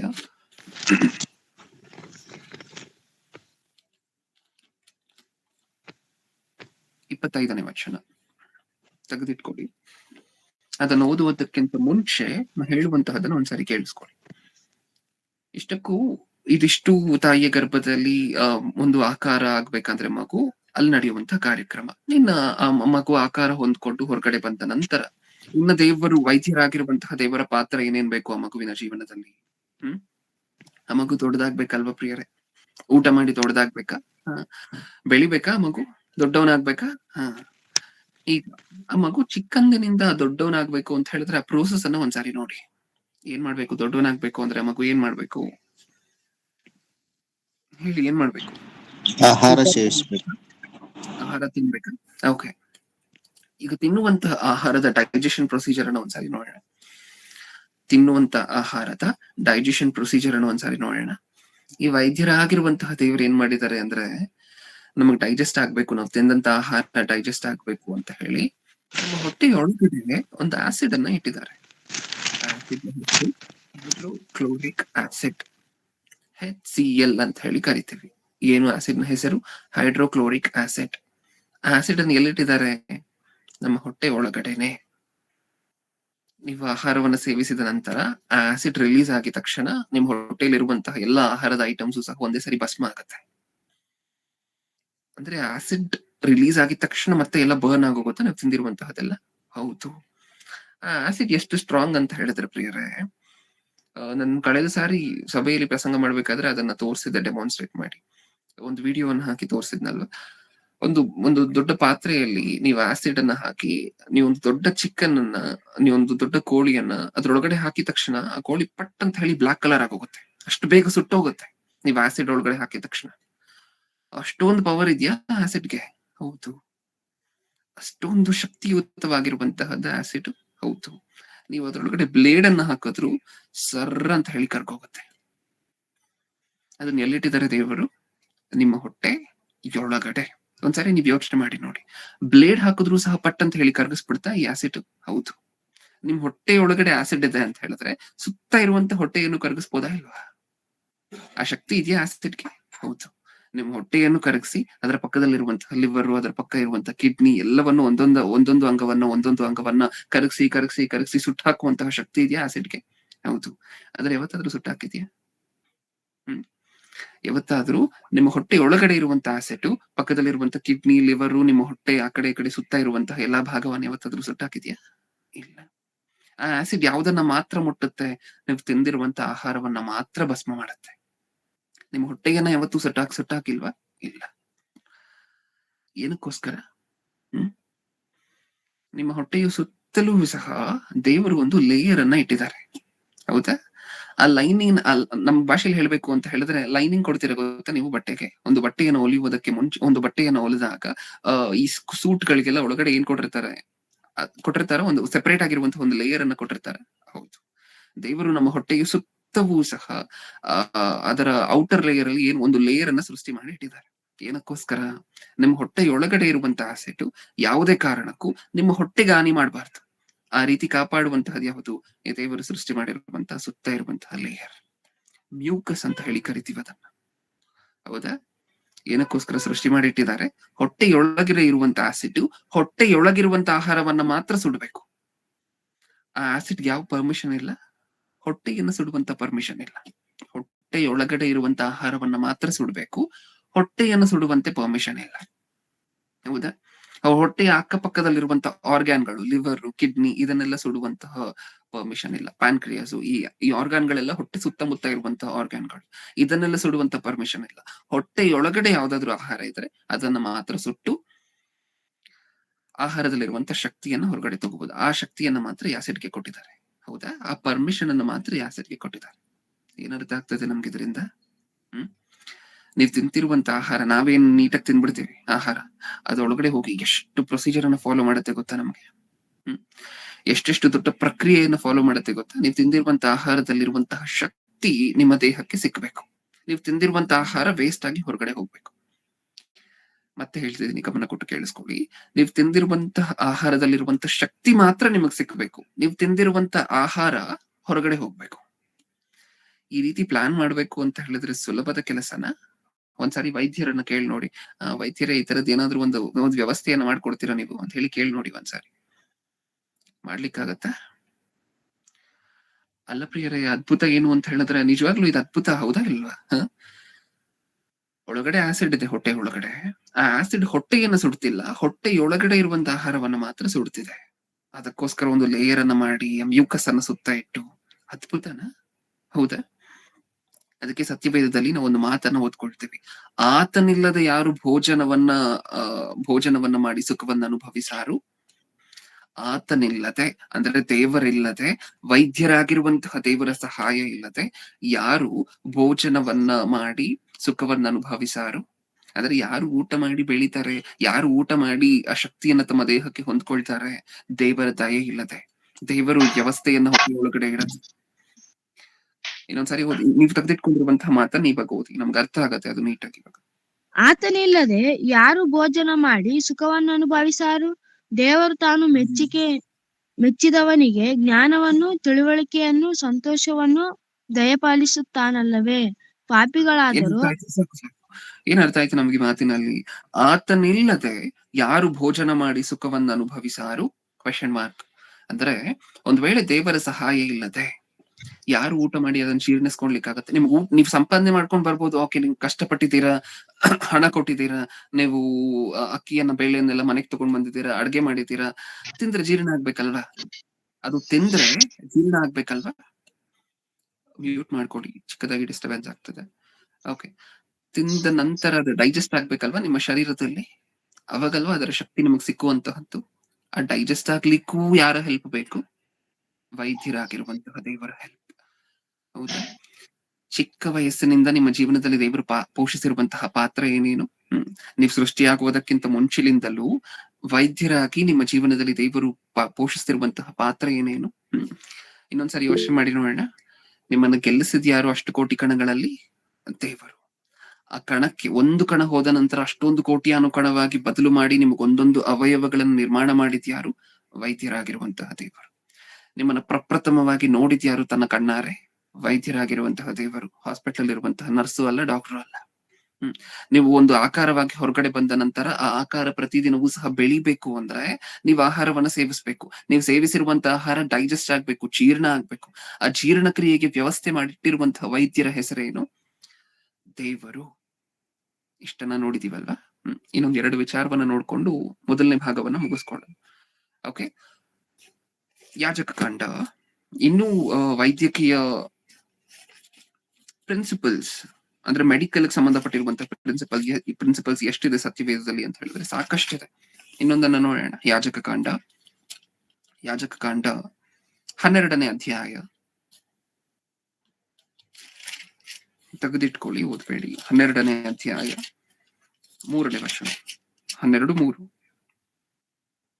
ಓಕೆ, ಹಳೆ ಒಡಂಬಡಿಕೆಯಲ್ಲಿ ಒಂದು ಪದ್ಧತಿಯನ್ನ ದೇವರು ಕೊಟ್ಟಿದ್ರು, ಒಂದು ಆಜ್ಞೆಯನ್ನ ದೇವರು ಕೊಟ್ಟಿದ್ರು. ಹೊಸ ಒಡಂಬಡಿಕೆಯಲ್ಲಿ ಹೇಗೆ ಎಲ್ಲರೂ ಸಹ ದೀಕ್ಷಾ ಸ್ನಾನ ತಗೋಬೇಕು, ಹಳೆ ಒಡಂಬಡಿಕೆಯಲ್ಲಿ ದೇವರನ್ನ ಅರಿತಂತಹ ಪ್ರತಿಯೊಬ್ಬೊಬ್ಬರು ಸಹ ಏನ್ ಮಾಡ್ಬೇಕು? ಸುನ್ನತಿ ಮಾಡಿಸ್ಕೋಬೇಕು. ನಮಗ್ ಗೊತ್ತಲ್ವಾ? ದೀಕ್ಷಾ ಸ್ನಾನಕ್ಕೆ, ಹೊಸ ಒಡಂಬಡಿಕೆಯಲ್ಲಿ ದೀಕ್ಷಾ ಸ್ನಾನಕ್ಕೆ ಹಳೆ ಒಡಂಬಡಿಕೆಯಲ್ಲಿದ್ದಂತಹ ಸುನ್ನತಿ ಛಾಯೆ.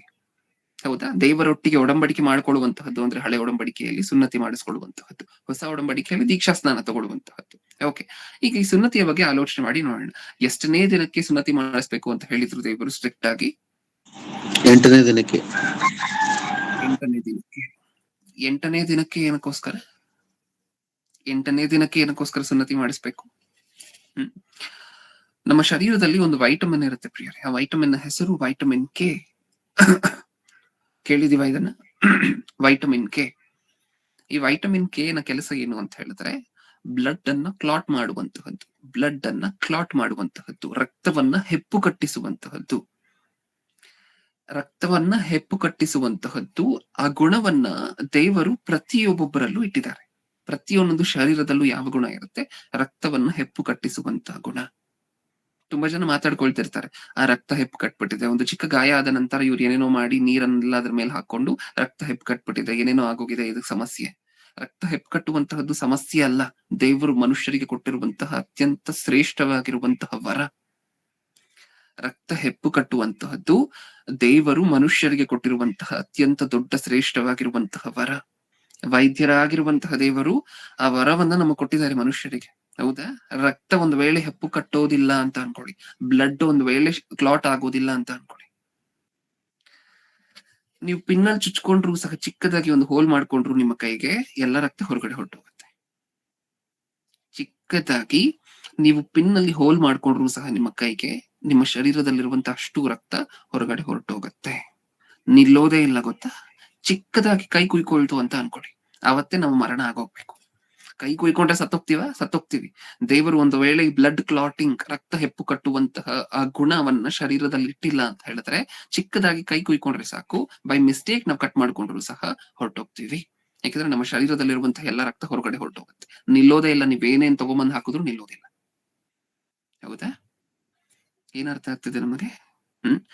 ನಿಮ್ಮ ಶರೀರದಲ್ಲಿ ದೇವರು ಯಾವ ಮೆಕ್ಯಾನಿಸಮ್ ಅನ್ನ ಇಟ್ಟಿದ್ದಾರೆ ಅಂತ ಹೇಳಿದ್ರೆ, ನೀವು ಕೈ ಒಂದಷ್ಟು ಉದ್ದ ಕುಯ್ಕೊಳ್ತು ಅಂತ ಅನ್ಕೊಳ್ಳಿ ನಿಮ್ಮ ಕೈ. ಕುಯ್ಕೊಂಡಿದ ತಕ್ಷಣ ಒಂದಷ್ಟು ಸೆಲ್ಗಳು ಏನ್ ಮಾಡುತ್ತೆ ಗೊತ್ತಾ? ಓಡ್ ಬಂದು ನಿಮ್ಮ ಯಾವ ಜಾಗದಲ್ಲಿ ನೀವು ಕೈ ಕುಯ್ಕೊಂಡಿದ್ದೀರೋ ಆ ಜಾಗದಲ್ಲಿ ಬೈಂಡ್ ಆಗತ್ತೆ, ಒಟ್ಟೊಟ್ಟಿಗೆ ಸೇರಿ ಒಂದು ಬೌಂಡ್ರಿಯನ್ನ ಏರ್ಪಡಿಸುತ್ತೆ. ಆ ಬೌಂಡ್ರಿಯನ್ನ ಏನಕ್ಕೋಸ್ಕರ ಏರ್ಪಡಿಸ್ತಿದೆ? ನಿಮ್ಮ ಶರೀರದಲ್ಲಿರುವಂತಹ ರಕ್ತ ಹೊರಗಡೆ ಹೋಗ್ಬಾರ್ದು, ಬ್ಲಡ್ ಲಾಸ್ ಅನ್ನುವಂತಹದ್ದು ಅಲ್ಲಿಗೆ ನಿಂತ್ಕೋಬೇಕು. ರಕ್ತ ಏನು ಹರಿತಿದೆಯಲ್ವಾ, ರಕ್ತಸ್ರಾವ ಏನಾಗ್ತಿದೆಯಲ್ವಾ, ಅದು ಹರಿಬಾರ್ದು, ಅಲ್ಲಿಗೆ ನಿಂತ್ಕೋಬೇಕು. ಆ ರೀತಿ ಏನ್ ಮಾಡುತ್ತೆ? ನೀವೊಂದು ಬಟ್ಟೆಯನ್ನ ಕಟ್ಕೊಂಡಿಲ್ಲ ಅಂತ ಹೇಳಿದ್ರು ನಿಂತೋಗತ್ತೆ, ಗೊತ್ತಾ? ನೀವು ಕೈ ಕುಯ್ಕೊಂಡಾಗ ನಿಮ್ಮ ರಕ್ತ ಹೊರಗಡೆ ಹೋಗ್ತಾ ಇರುತ್ತಲ್ವಾ, ನೀವೊಂದು ಬಟ್ಟೆಯನ್ನ ಕಟ್ಕೊಂಡಿಲ್ಲ ಅಂತ ಹೇಳಿದ್ರು ಬ್ಲಡ್ ಹೋಗ್ತಿರುವಂತಹದ್ದು ಆಟೋಮ್ಯಾಟಿಕ್ ಆಗಿ ನಿಂತ್ಕೊಳ್ಳುತ್ತೆ. ನರವನ್ನ ಕಟ್ ಮಾಡ್ಕೊಂಡ್ರೆ ಮಾತ್ರ ಅದಾಗೋದಿಲ್ಲ ಅಷ್ಟೇ. ನಿಮ್ಮ ಚರ್ಮವನ್ನು ನೀವು ದೇಹದಲ್ಲಿ ಯಾವ ಜಾಗದಲ್ಲಿ ಕಟ್ ಮಾಡ್ಕೊಂಡ್ರು ಸಹ, ಯಾವ ಜಾಗದಲ್ಲಿ ಬೈ ಮಿಸ್ಟೇಕ್ ಕಟ್ ಆದ್ರೂ ಸಹ ಆಟೋಮ್ಯಾಟಿಕ್ ಆಗಿ ಏನಾಗೋಗುತ್ತೆ? ಸ್ವಲ್ಪ ಕಾಲ ಆದ ನಂತರ ಒಂದು 5 ನಿಮಿಷ 10 ನಿಮಿಷಕ್ಕೆ ಏನಾಗೋಗುತ್ತೆ? ರೆಸೆಪ್ಟಾರ್ಸ್ಗಳು, ನಿಮ್ಮ ಶರೀರದಲ್ಲಿರುವಂತಹ ಕೆಲವು ಕಣಗಳು ಓಡ್ ಬಂದು ಸೈನಿಕರ ತರ ಅಡ್ಡ ನಿಂತ್ಕೊಳ್ಳುತ್ತೆ. ಏನಕ್ಕೋಸ್ಕರ? ಶರೀರದಲ್ಲಿರುವಂತಹ ರಕ್ತ ಹೊರಗಡೆ ಹೋಗ್ಬಾರ್ದು. ಹೊರಗಡೆ ಹೋದ್ರೆ ಶರೀರದಲ್ಲಿರುವಂತಹ ರಕ್ತ ಈ ಶರೀರಕ್ಕೆ ಹಾನಿ ಆಗುತ್ತೆ ಅನ್ನುವಂತಹ ಉದ್ದೇಶದಿಂದ ಹಲವಾರು ಸೆಲ್ಗಳು ಬಂದು ಬೈಂಡ್ ಆಗ್ಲಿಕ್ಕೆ ಶುರು ಆಗುತ್ತೆ. ರಾಪರ್ ತುಂಬಾ ಒಂದು ಯೂಟ್ಯೂಬ್ ಅಲ್ಲಿ ಆ ವಿಡಿಯೋ ಇದೆ, ತುಂಬಾ ಚೆನ್ನಾಗಿದೆ ಅದು. ಅದು ನೋಡಿದಾಗ ನಮ್ಗೆ ಅರ್ಥ ಆಗುತ್ತೆ ದೇವರ ಶ್ರೇಷ್ಠತೆ ಏನು, ವೈದ್ಯರಾಗಿ ಏನೇನೆಲ್ಲ ಪಾತ್ರವನ್ನು ಪೋಷಿಸುತ್ತಿದ್ದಾರೆ ದೇವರು ನಮ್ಮ ಜೀವನದಲ್ಲಿ ಅಂತ. ಎಷ್ಟು ನೀಟಾಗಿ ಎಲ್ಲ ಸೆಲ್ಗಳು ಓಡ್ ಬಂದು ಬೈಂಡ್ ಆಗುತ್ತೆ ಗೊತ್ತಾ, ಎಷ್ಟು ನೀಟಾಗಿ ಎಲ್ಲ ಸೆಲ್ಗಳು ಓಡ್ ಬಂದು ಗೇಟ್ ಅನ್ನು ಕ್ಲೋಸ್ ಮಾಡುತ್ತೆ ಗೊತ್ತಾ, ರಕ್ತ ಹೊರಗಡೆ ಹೋಗ್ದಂಗೆ. ಅದನ್ನೇ ಬ್ಲಡ್ ಕ್ಲಾಟಿಂಗ್ ಅಂತ ಕರಿತೀವಿ, ಅದನ್ನೇ ರಕ್ತ ಹೆಪ್ಪು ಕಟ್ಟುವಂತಹದ್ದು ಅಂತ ಕರಿತೀವಿ. ಆ ಬ್ಲಡ್ ಒಂದ್ ವೇಳೆ ಕ್ಲಾಟ್ ಆಗಿಲ್ಲ ಅಂದ್ರೆ ಚಿಕ್ಕ ಚಿಕ್ಕ ಗಾಯಕ್ಕೂ ನಾವು ಸತ್ತೋಗ್ಬಿಡ್ಬೇಕು. ಆ ಬ್ಲಡ್ ಕ್ಲಾಟಿಂಗ್ ಪದ್ಧತಿಯನ್ನ ದೇವರು ಇಟ್ಟಿದ್ದಾರೆ ನಮ್ಮ ಶರೀರದಲ್ಲಿ. ಈಗ ದೇವರು ಎಷ್ಟು ದೊಡ್ಡ ವೈದ್ಯಕೀಯ ಪಂಡಿತರು ಅನ್ನುವಂತಹದ್ದು ಇದ್ರಲ್ಲಿ ಗೊತ್ತಾಗತ್ತೆ ನೋಡಿ. ಸುನ್ನತಿ ಮಾಡ್ಬೇಕು ಅಂತ ಹೇಳಿ ಎಷ್ಟನೇ ದಿನಕ್ಕೆ ಹೇಳಿದ್ದಾರೆ? 8ನೇ ದಿನಕ್ಕೆ ಸುನ್ನತಿ ಮಾಡ್ಬೇಕು. ಯಾಕೆ 7ನೇ ದಿನಕ್ಕೆ ಮಾಡಬಾರ್ದು? ಯಾಕೆ 6ನೇ ದಿನಕ್ಕೆ ಮಾಡಬಾರ್ದು? ಯಾಕೆ 4ನೇ ದಿನಕ್ಕೆ ಮಾಡಬಾರ್ದು ಅಂತ ಹೇಳಿ ಕೇಳಿದ್ರೆ, ರೀಸೆಂಟ್ ಆಗಿ ವೈದ್ಯಕೀಯ ಪ್ರಪಂಚಕ್ಕೆ ಏನ್ ಗೊತ್ತಾಗಿದೆ ಗೊತ್ತಾ? ಒಂದು ಮಗು ಹುಟ್ಟಿದ ನಂತರ, ತಾಯಿಯ ಗರ್ಭದಿಂದ ಒಂದು ಮಗು ಹೊರಗಡೆ ಬಂದ ನಂತರ ಅದರ ದೇಹದಲ್ಲಿ ವೈಟಮಿನ್ ಕೆ ಡೆವಲಪ್ ಆಗುವಂತಹದ್ದು ಯಾವಾಗ ಗೊತ್ತಾ? ಕಂಪ್ಲೀಟ್ ಆಗಿ ಬಹುತೇಕ ವೈಟಮಿನ್ ಕೆ ಡೆವಲಪ್ ಆಗುವಂತಹದ್ದು ಯಾವಾಗ? 1ನೇ ದಿನದಲ್ಲಿ ಡೆವಲಪ್ ಆಗೋದಿಲ್ಲ. ಈ ಬ್ಲಡ್ ಕ್ಲಾಟಿಂಗ್ ಅನ್ನುವಂತಹದ್ದು, ಬ್ಲಡ್ ಕ್ಲಾಟ್ ಮಾಡುವಂತಹದ್ದೇ ವೈಟಮಿನ್ ಕೆ. ಈಗ ಈ ಬ್ಲಡ್ ಕ್ಲಾಟಿಂಗ್ ಅನ್ನುವಂತಹ ಈ ಪದ್ಧತಿ, ರಕ್ತವನ್ನು ಹೆಪ್ಪು ಕಟ್ಟಿಸುವಂತಹ ಆ ಮೆಕ್ಯಾನಿಸಮ್, ಆ ಪ್ರಕ್ರಿಯೆ ಮಗು 1ನೇ ದಿನದಲ್ಲಿ ಇರ್ಬೇಕಾದ್ರೆ ಇರೋದಿಲ್ಲ ಮಗು ಹತ್ರ. ನೀವು 1ನೇ ದಿನದಲ್ಲಿ ಮಗು ಇರ್ಬೇಕಾದ್ರೆ ಸುನ್ನತಿ ಮಾಡಿದ್ರಿ ಅಂತ ಅನ್ಕೊಳ್ಳಿ, ಹೊಟ್ಟೋಗತ್ತೆ ಮಗು. 2ನೇ ದಿನದಲ್ಲೂ ಇರೋದಿಲ್ಲ ಆ ಮೆಕ್ಯಾನಿಸಮ್, ಆ ಶಕ್ತಿ 2ನೇ ದಿನದಲ್ಲೂ ಇರೋದಿಲ್ಲ. 3ನೇ ದಿನದಲ್ಲೂ ರಕ್ತವನ್ನು ಹೆಪ್ಪು ಕಟ್ಟಿಸುವಂತ ಶಕ್ತಿ ಇರೋದಿಲ್ಲ. 4ನೇ ದಿನದಲ್ಲೂ ಇರೋದಿಲ್ಲ, 5ನೇ ದಿನದಲ್ಲೂ ಇರೋದಿಲ್ಲ. 6ನೇ ದಿನದಿಂದ ಡೆವಲಪ್ ಆಗ್ಲಿಕ್ಕೆ ಶುರು ಆಗತ್ತೆ. ಆ ರಕ್ತ ಹೆಪ್ಪು ಕಟ್ಟಿಸುವಂತ ಶಕ್ತಿ ಒಂದು ತಕ್ಕ ಮಾತ್ರಕ್ಕೆ ಮಗುವಿನ ಶರೀರದಲ್ಲಿ ಬರುವಂತಹದ್ದು ಯಾವಾಗ ಗೊತ್ತಾ? 8ನೇ ದಿನದಲ್ಲಿ. 8ನೇ ದಿನದಲ್ಲಿ ರಕ್ತ ಹೆಪ್ಪು ಕಟ್ಟಿಸುವಂತಹ ಆ ಶಕ್ತಿ ಮಗುವಿನ ಶರೀರದಲ್ಲಿ ಪೀಕ್ ಅಲ್ಲಿರುತ್ತೆ, ಅತಿ ಹೆಚ್ಚಾಗಿರುತ್ತೆ. ಅವತ್ ನೀವೇನ್ ಮಾಡ್ಬೋದು? ಮಗುವನ್ನ ಕರ್ಕೊಂಡು ಹೋಗಿ ಸುನ್ನತಿ ಮಾಡಬಹುದು. ಸುನ್ನತಿ ಮಾಡ್ಬೇಕು ಅಂತ ಹೇಳಿದ್ದು ದೇವ್ರೆ. ಆ ಸುನ್ನತಿಯನ್ನ ಯಾವಾಗ ಮಾಡ್ಬೇಕು? ನಿಮಗಿಷ್ಟ ಬಂದಂತೆ ಮಾಡುವಂತಹದ್ದಲ್ಲ, 8ನೇ ದಿನದಲ್ಲೇ ಮಾಡ್ಬೇಕು. ಯಾವಾಗ ಗೊತ್ತಾಯ್ತು ಪಾಪ ನಮ್ಮ ವೈದ್ಯರಿಗೆ ಈ ಪದ್ಧತಿ? 8ನೇ ದಿನಕ್ಕೆ ಏನಕ್ಕೋಸ್ಕರ ದೇವ್ರು ಹೇಳಿದ್ರು ಸುನ್ನತಿ ಮಾಡ್ಲಿಕ್ಕೆ ಅಂತ ಹೇಳಿ ಯಾವಾಗ ಗೊತ್ತಾಯ್ತು ವೈದ್ಯರಿಗಿದು? ರೀಸೆಂಟ್ ಆಗಿ ಒಂದು 150 years ಹಿಂದೆ ಒಂದು ರಿಸರ್ಚ್ ನಡೀತು. ಆ ರಿಸರ್ಚ್ ಅಲ್ಲಿ ಹೊರಗಡೆ ಬಂತು 8ನೇ ದಿನಕ್ಕೆ ದೇವರು ಸುನ್ನತಿ ಮಾಡ್ಬೇಕು ಅಂತ ಹೇಳಿದ್ದಕ್ಕ. ದೇವರು ಹೇಳಿದಂತಹ ಪ್ರತಿಯೊಂದೊಂದು ಮಾತಲ್ಲೂ ಅಷ್ಟೊಂದು ದೊಡ್ಡ ವೈದ್ಯಕೀಯ ಜ್ಞಾನ ಇದೆಯಾ ಅಂತ ಅವಾಗ ಗೊತ್ತಾಯ್ತು ಪಾಪ ಇವರಿಗೆ. ದೇವರು ಯಾವಾಗ ಹೇಳಿದ್ರ ಆ ಮಾತನ್ನ? 3500 ವರ್ಷಗಳ ಹಿಂದೆ. ಇವ್ರು ಹೇಳಿದ್ ಯಾವಾಗ? 150 ವರ್ಷಗಳ ಹಿಂದೆ. ವೈಟಮಿನ್ ಕೆ ಬಗ್ಗೆ, ಬ್ಲಡ್ ಕ್ಲಾಟಿಂಗ್ ನ ಬಗ್ಗೆ ವೈದ್ಯಕೀಯ ಪ್ರಪಂಚಕ್ಕೆ ಗೊತ್ತಾಗಿ ಸುಮಾರು 400-300 ವರ್ಷ ಆಗಿದೆ. ದೇವರು ಯಾವಾಗ ಹೇಳಿದರೆ ಬ್ಲಡ್ ಕ್ಲಾಟಿಂಗ್ ನ ಬಗ್ಗೆ? 3500 ವರ್ಷಗಳ ಹಿಂದೆ. ಯಾರು ದೊಡ್ಡ ವೈದ್ಯರು? ಹೇಳಿ, ಯಾರು ದೊಡ್ಡ ವೈದ್ಯ ಇಷ್ಟರಲ್ಲಿ? ದೇವರ? ಯಾಕಂದ್ರೆ ದೇವರು ಅಂದ್ರೆ ಬೈಬಲ್ ಅಂದ್ರೆ ಯಾರೋ ಓದಿಲ್ದೇ ಇರುವಂತವ್ರು ಓದ್ಕೊಡುವಂತ ಪುಸ್ತಕನ, ವಿದ್ಯೆ ಇಲ್ಲದೆ ಇರುವಂತವ್ರು ಓದ್ಕೊಡುವಂತ ಪುಸ್ತಕನ. ಡಾಕ್ಟರ್ ಅಂದ್ರೆ ಗ್ರೇಟ್ ಈ ಪ್ರಪಂಚಕ್ಕೆ ಸೇವೆ ಮಾಡ್ತಿದ್ದಾರೆ ಅಂದ್ರೆ ಏನು ಅಲ್ಲ. ಹಂಗೆ ನೋಡ್ಬೇಕಾ? ದೇವರ ಜ್ಞಾನ, ದೇವರು ಎಲ್ಲರಿಗಿಂತ ಉತ್ತಮವಾಗಿರುವಂತವರು, ಅವರನ್ನು ಪ್ರಪ್ರಥಮ ಸ್ಥಾನದಲ್ಲಿಟ್ಟು ಉಳಿದಂತಹದ್ದೆಲ್ಲವೂ ಸಹ ಅದಾದ ನಂತರವೇ. ಯಾಕೆಂದ್ರೆ ನೀವ್ ಏನೇನ್ ಸೈನ್ಸ್ ಅನ್ನ ಓದ್ಕೊಳ್ತಿದ್ದೀರೋ ಪ್ರಪಂಚದಲ್ಲಿ, ನೀವು ಕಾರ್ಡಿಯಾಲಜಿಯನ್ನು ಓದ್ತಿದ್ರೆ ಅದಕ್ಕೆ ಮೂಲ ಕಾರಣ ದೇವರು. ನೀವು ಕಾರ್ಡಿಯಾಲಜಿ ಅಂದ್ರೆ ಹಾರ್ಟ್, ಹೃದಯಕ್ಕೆ ಸಂಬಂಧಪಟ್ಟಿರುವಂತ ಸ್ಪೆಷಲಿಸ್ಟ್ ಡಾಕ್ಟರ್, ಸ್ಪೆಷಲಿಸ್ಟ್ ಏನಿರ್ತಾರೆ ಹೃದಯಕ್ಕೆ ಅಂದ್ರೆ ಹಾರ್ಟ್ಗೆ ಸಂಬಂಧಪಟ್ಟಂತೆ, ಗುಂಡಿಗೆಗೆ ಸಂಬಂಧಪಟ್ಟಂತೆ ಚಿಕಿತ್ಸೆ ಕೊಡ್ತಾರಲ್ವಾ, ಅವರನ್ನ ಕಾರ್ಡಿಯಾಲಜಿಸ್ಟ್ ಅಂತ ಹೇಳಿ ಕರಿತೀವಿ. ಈ ಕಾರ್ಡಿಯಾಲಜಿಸ್ಟ್ ಏನ್ ಮಾಡ್ತಾರೆ ಕೇಳಿದ್ರೆ, ಹಾರ್ಟ್ ಸರ್ಜನ್, ಸ್ಪೆಷಲಿಸ್ಟ್ ಅಂತಾರೆ. ಏನ್ ಮಾಡ್ತಾರೆ ಇವರು? ನೀವ್ ಹೋದ್ರೆ ನಿಮ್ಗೆ ಏನಾದ್ರೂ ಹಾರ್ಟ್ ಅಲ್ಲಿ ಸಮಸ್ಯೆ ಇದ್ರೆ ಅದನ್ನ ನೋಡ್ತಾರೆ. ಹಾರ್ಟ್ ಅನ್ನು ಸೃಷ್ಟಿ ಮಾಡಿ ಅಂದ್ರೆ ಮಾಡ್ತಾರ? ಇಲ್ಲ. ಮತ್ ಕಾರ್ಡಿಯಾಲಜಿ ಏನಕ್ಕೋಸ್ಕರ ಓದ್ಕೊಂಡಿದ್ದೀರಾ? ಹಾರ್ಟ್ ಸಮಸ್ಯೆ ಬಂದ್ರೆ ನೋಡ್ತೀವಿ. ಹಾರ್ಟ್ ಅನ್ನೇ ಸೃಷ್ಟಿ ಮಾಡಿ ಅಂದ್ರೆ ನಾವ್ ಹೆಂಗ್ ನೋಡ್ತೀವಿ, ಹೆಂಗ್ ಮಾಡ್ತೀವಿ? ದೇವ್ರು ಹಾರ್ಟ್ಗೆ ಏನಾದ್ರು ಸಮಸ್ಯೆ ಬಂದ್ರೆ ನೋಡುವಂತವ್ರಲ್ಲ, ಹಾರ್ಟ್ ಅನ್ನೇ ಸೃಷ್ಟಿ ಮಾಡಿರುವಂತವ್ರು ದೇವ್ರು. ಅದು ಈ ವೈದ್ಯರಿಗೂ ಆ ವೈದ್ಯರಿಗೂ ಇರುವಂತಹ ವ್ಯತ್ಯಾಸ. ಹೌದಾ? ಆಪ್ಥೆಲ್ಮಾಲಜಿ, ಕಣ್ಣಿನ ಸ್ಪೆಷಲಿಸ್ಟ್ ಗಳನ್ನ ಆಪ್ಥೆಲ್ಮಾಲಜಿಸ್ಟ್ ಅಂತ ಹೇಳಿ ಕರಿತೀವಿ. ಇವ್ರೇನ್ ನೋಡ್ತಾರೆ? ಕಣ್ಣಿಗೆ ಏನಾದ್ರು ಸಮಸ್ಯೆ ಬಂದ್ರೆ ನೋಡ್ತಾರೆ. ಹೌದಾ? ಕಣ್ಣನ್ನ ಮಾಡ್ಕೊಡಿ ಅಂದ್ರೆ ಮಾಡ್ಕೊಡ್ತಾರ? ಇಲ್ಲ. ಮತ್ತೆ ಆಪ್ಥೆಲ್ಮಾಲಜಿ ಅಂತೀರಾ, ಅಷ್ಟೊಂದು ವರ್ಷ ಕಣ್ಣಿನ ಬಗ್ಗೆನೇ ಓದಿದೀನಿ ಅಂತೀರಾ? ಅದೇ ನಾನು ಓದಿರುವಂತಹ ಏನಕ್ಕೆ? ನಿಮ್ಮ ಕಣ್ಣಿಗೆ ಏನಾದ್ರು ಸಮಸ್ಯೆ ಬಂದ್ರೆ ನಾನ್ ನೋಡ್ತೀನಿ. ಕಣ್ಣನ್ನೇ ಮಾಡ್ಕೊಡಿ ಅಂದ್ರೆ ಹಿಂಗ್ ಮಾಡ್ಕೊಡ್ಲಿ? ಇದು ಈ ವೈದ್ಯರಿಗೂ ಆ ವೈದ್ಯರಿಗೂ ಇರುವಂತ ಸ್ಪೆಷಲ್ ವ್ಯತ್ಯಾಸ. ಹೌದಾ? ಇವ್ರು ಕಣ್ಣಿನ ಸ್ಪೆಷಲಿಸ್ಟೇ, ಆದ್ರೆ ಕಣ್ಣನ್ನ ತಯಾರು ಮಾಡ್ಲಿಕ್ಕೆ ಮಾತ್ರ ಆಗೋದಿಲ್ಲ. ಕಣ್ಣಿಗೆ ಏನಾದ್ರೂ ಸಮಸ್ಯೆ ಬಂದ್ರೆ ನೋಡ್ತಾರೆ. ಹೌದಾ? ನೇತ್ರಧಾಮ ಅಂತೀರಾ? ನೇತ್ರಧಾಮ ಅಂತೀರಾ ನಿಜನ? ಹಾಸ್ಪಿಟಲ್ಗಳನ್ನ, ಕಣ್ಣಿನ ಆಸ್ಪತ್ರೆಯನ್ನ. ಕಣ್ಣನ್ನ ಸೃಷ್ಟಿ ಮಾಡೋದಿಲ್ವಾ ನೀವು? ಇಲ್ಲ. ನಿಮಗೊಂದು ಕಣ್ಣನ್ನ ಮಾಡಿ ಅದ್ರೊಳಗಡೆ ರೆಟಿನಾ ಇಟ್ಟು ಅದರೊಳಗಡೆ ಐರಿಸ್, ಇದೆಲ್ಲ ಕಣ್ಣಲ್ಲಿರುವಂತಹ ಭಾಗಗಳು ಪ್ರಿಯರೇ. ಒಂದು ರೆಟಿನಾ ಅನ್ನುವಂತಹ ಭಾಗ ಇದೆ, ಐರಿಸ್ ಅನ್ನುವಂತಹ ಭಾಗ ಇದೆ, ಕಾರ್ನಿಯಾ ಅನ್ನುವಂತಹ ಭಾಗ ಇದೆ. ಅದ್ರ ಮೇಲೆ ಅದನ್ನೆಲ್ಲ ಪ್ರೊಟೆಕ್ಟ್ ಮಾಡ್ಲಿಕ್ಕೆ ಮೇಲೆ ಕಣ್ಣಿಗೆ ಒಂದು ರೆಪ್ಪೆಯನ್ನ ಕೊಟ್ಟು, ಏನಾದ್ರೂ ಆಗ್ಲಿ ರೆಪ್ಪೆ ಪಟ್ ಅಂತ ಹೇಳಿ ಕ್ಲೋಸ್ ಆಗೋಗ್ಬೇಕು. ಕಣ್ಣಿಗೆ ಪ್ರೊಟೆಕ್ಷನ್ ಕೊಡ್ಬೇಕು. ನಿಮ್ ಕಣ್ಣಿನ ರೆಪ್ಪೆ, ಕಣ್ಣಿಗಿರುವಂತ ಸೆಕ್ಯೂರಿಟಿ ಗಾರ್ಡ್ ಇಟ್ಟಂತವ್ರು ಯಾರು ಅಂದ್ರೆ ಆ ವೈದ್ಯರು. ಹೌದಾ? ಇಷ್ಟನ್ನ ಮಾಡಿದಾರ. ನಾವ್ ಆದ್ರೂ ಈ ವೈದ್ಯರೇ ದೊಡ್ಡವರು ಅಂತೀವಲ್ವ ಪ್ರಿಯರೇ? ಈ ವೈದ್ಯರು ಶ್ರೇಷ್ಠರೇ, ಇಲ್ಲ ಅಂತ ನಾನು ಹೇಳ್ತಿಲ್ಲ. ದೇವರಿಗಿಂತ ಹೆಚ್ಚಿನ ರೀತಿಯಲ್ಲಿ ಕೆಲವು ಸಾರಿ ನೋಡ್ತೀವಲ್ವಾ? ಕಣ್ಣಿನಲ್ಲಿರುವಂತಹ ಪೊರೆಯನ್ನ ತೆಗೆದ್ರೆ ಸಾಕು, ನಮ್ ಪಾಲಿಗೆ ನೀವೇ ವೈದ್ಯರು ಅಂತ ಕಾಲಿಗೆ ಬೀಳ್ಲಿಕ್ಕೆ ಹೋಗ್ತೀವಿ. ಹೌದಾ?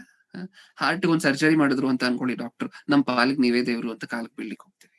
ದೇವರು ಅಂದ್ರೆ ಹಾರ್ಟ್ ಸರ್ಜರಿ ಮಾಡುವಂತವ್ರಲ್ಲ, ಹಾರ್ಟ್ ಅನ್ನ ಕೊಟ್ಟಂತವ್ರು ದೇವ್ರು. ಕಣ್ಣಲ್ಲಿರುವಂತ ಪೊರೆಯನ್ನ ತೆಗೆಯುವಂತವ್ರಲ್ಲ, ಕಣ್ಣನ್ನ ಸೃಷ್ಟಿ ಮಾಡಿದಂತವ್ರು ದೇವ್ರು. ಅವ್ರು ದೇವ್ರು ಅಂದ್ರೆ ಕಣ್ ಪೊರೆ ತೆಗೆದವರೆಲ್ಲ ದೇವರಾಗೋದ್ರೆ ಯಾಕೆ ಬೇಕು? ಹೌದಾ? ಒಂದ್ಸರಿ ಯೋಚನೆ ಮಾಡಿ ನೋಡಿ ಇದರ ಬಗ್ಗೆ. ಇನ್ನೊಂದು 2-3 minutes ಮುಗಿಸ್ಕೊಳ್ಳೋಣ. ಇನ್ನೊಂದೇ ಒಂದು ಪದ್ಧತಿ ಇದೆ, ಅದನ್ನ ನೋಡಿ ಮುಗಿಸ್ಕೊಳ್ಳೋಣ. ಓಕೆ. ಕೋವಿಡ್ ಬಂದಿತ್ತಲ್ವಾ ಪ್ರಿಯರೇ? ಕೋವಿಡ್ ಬಂದಾಗ ಕ್ವಾರಂಟೈನ್ ಅನ್ನುವಂತಹ ಪದ್ಧತಿಯನ್ನ ಕೇಳಿದೀವ. ಕ್ವಾರಂಟೈನ್ ಅಂದ್ರೆ ಏನು? ಯಾರಾದ್ರೂ ಒಬ್ರು ಹೇಳಿ ಬೇಕಾ? ಕ್ವಾರಂಟೈನ್ ಅಂದ್ರೆ ಏನು?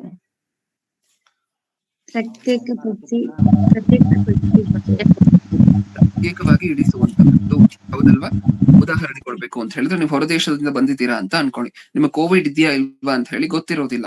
ಅವಾಗ ಏನ್ ಮಾಡ್ಬೇಕು?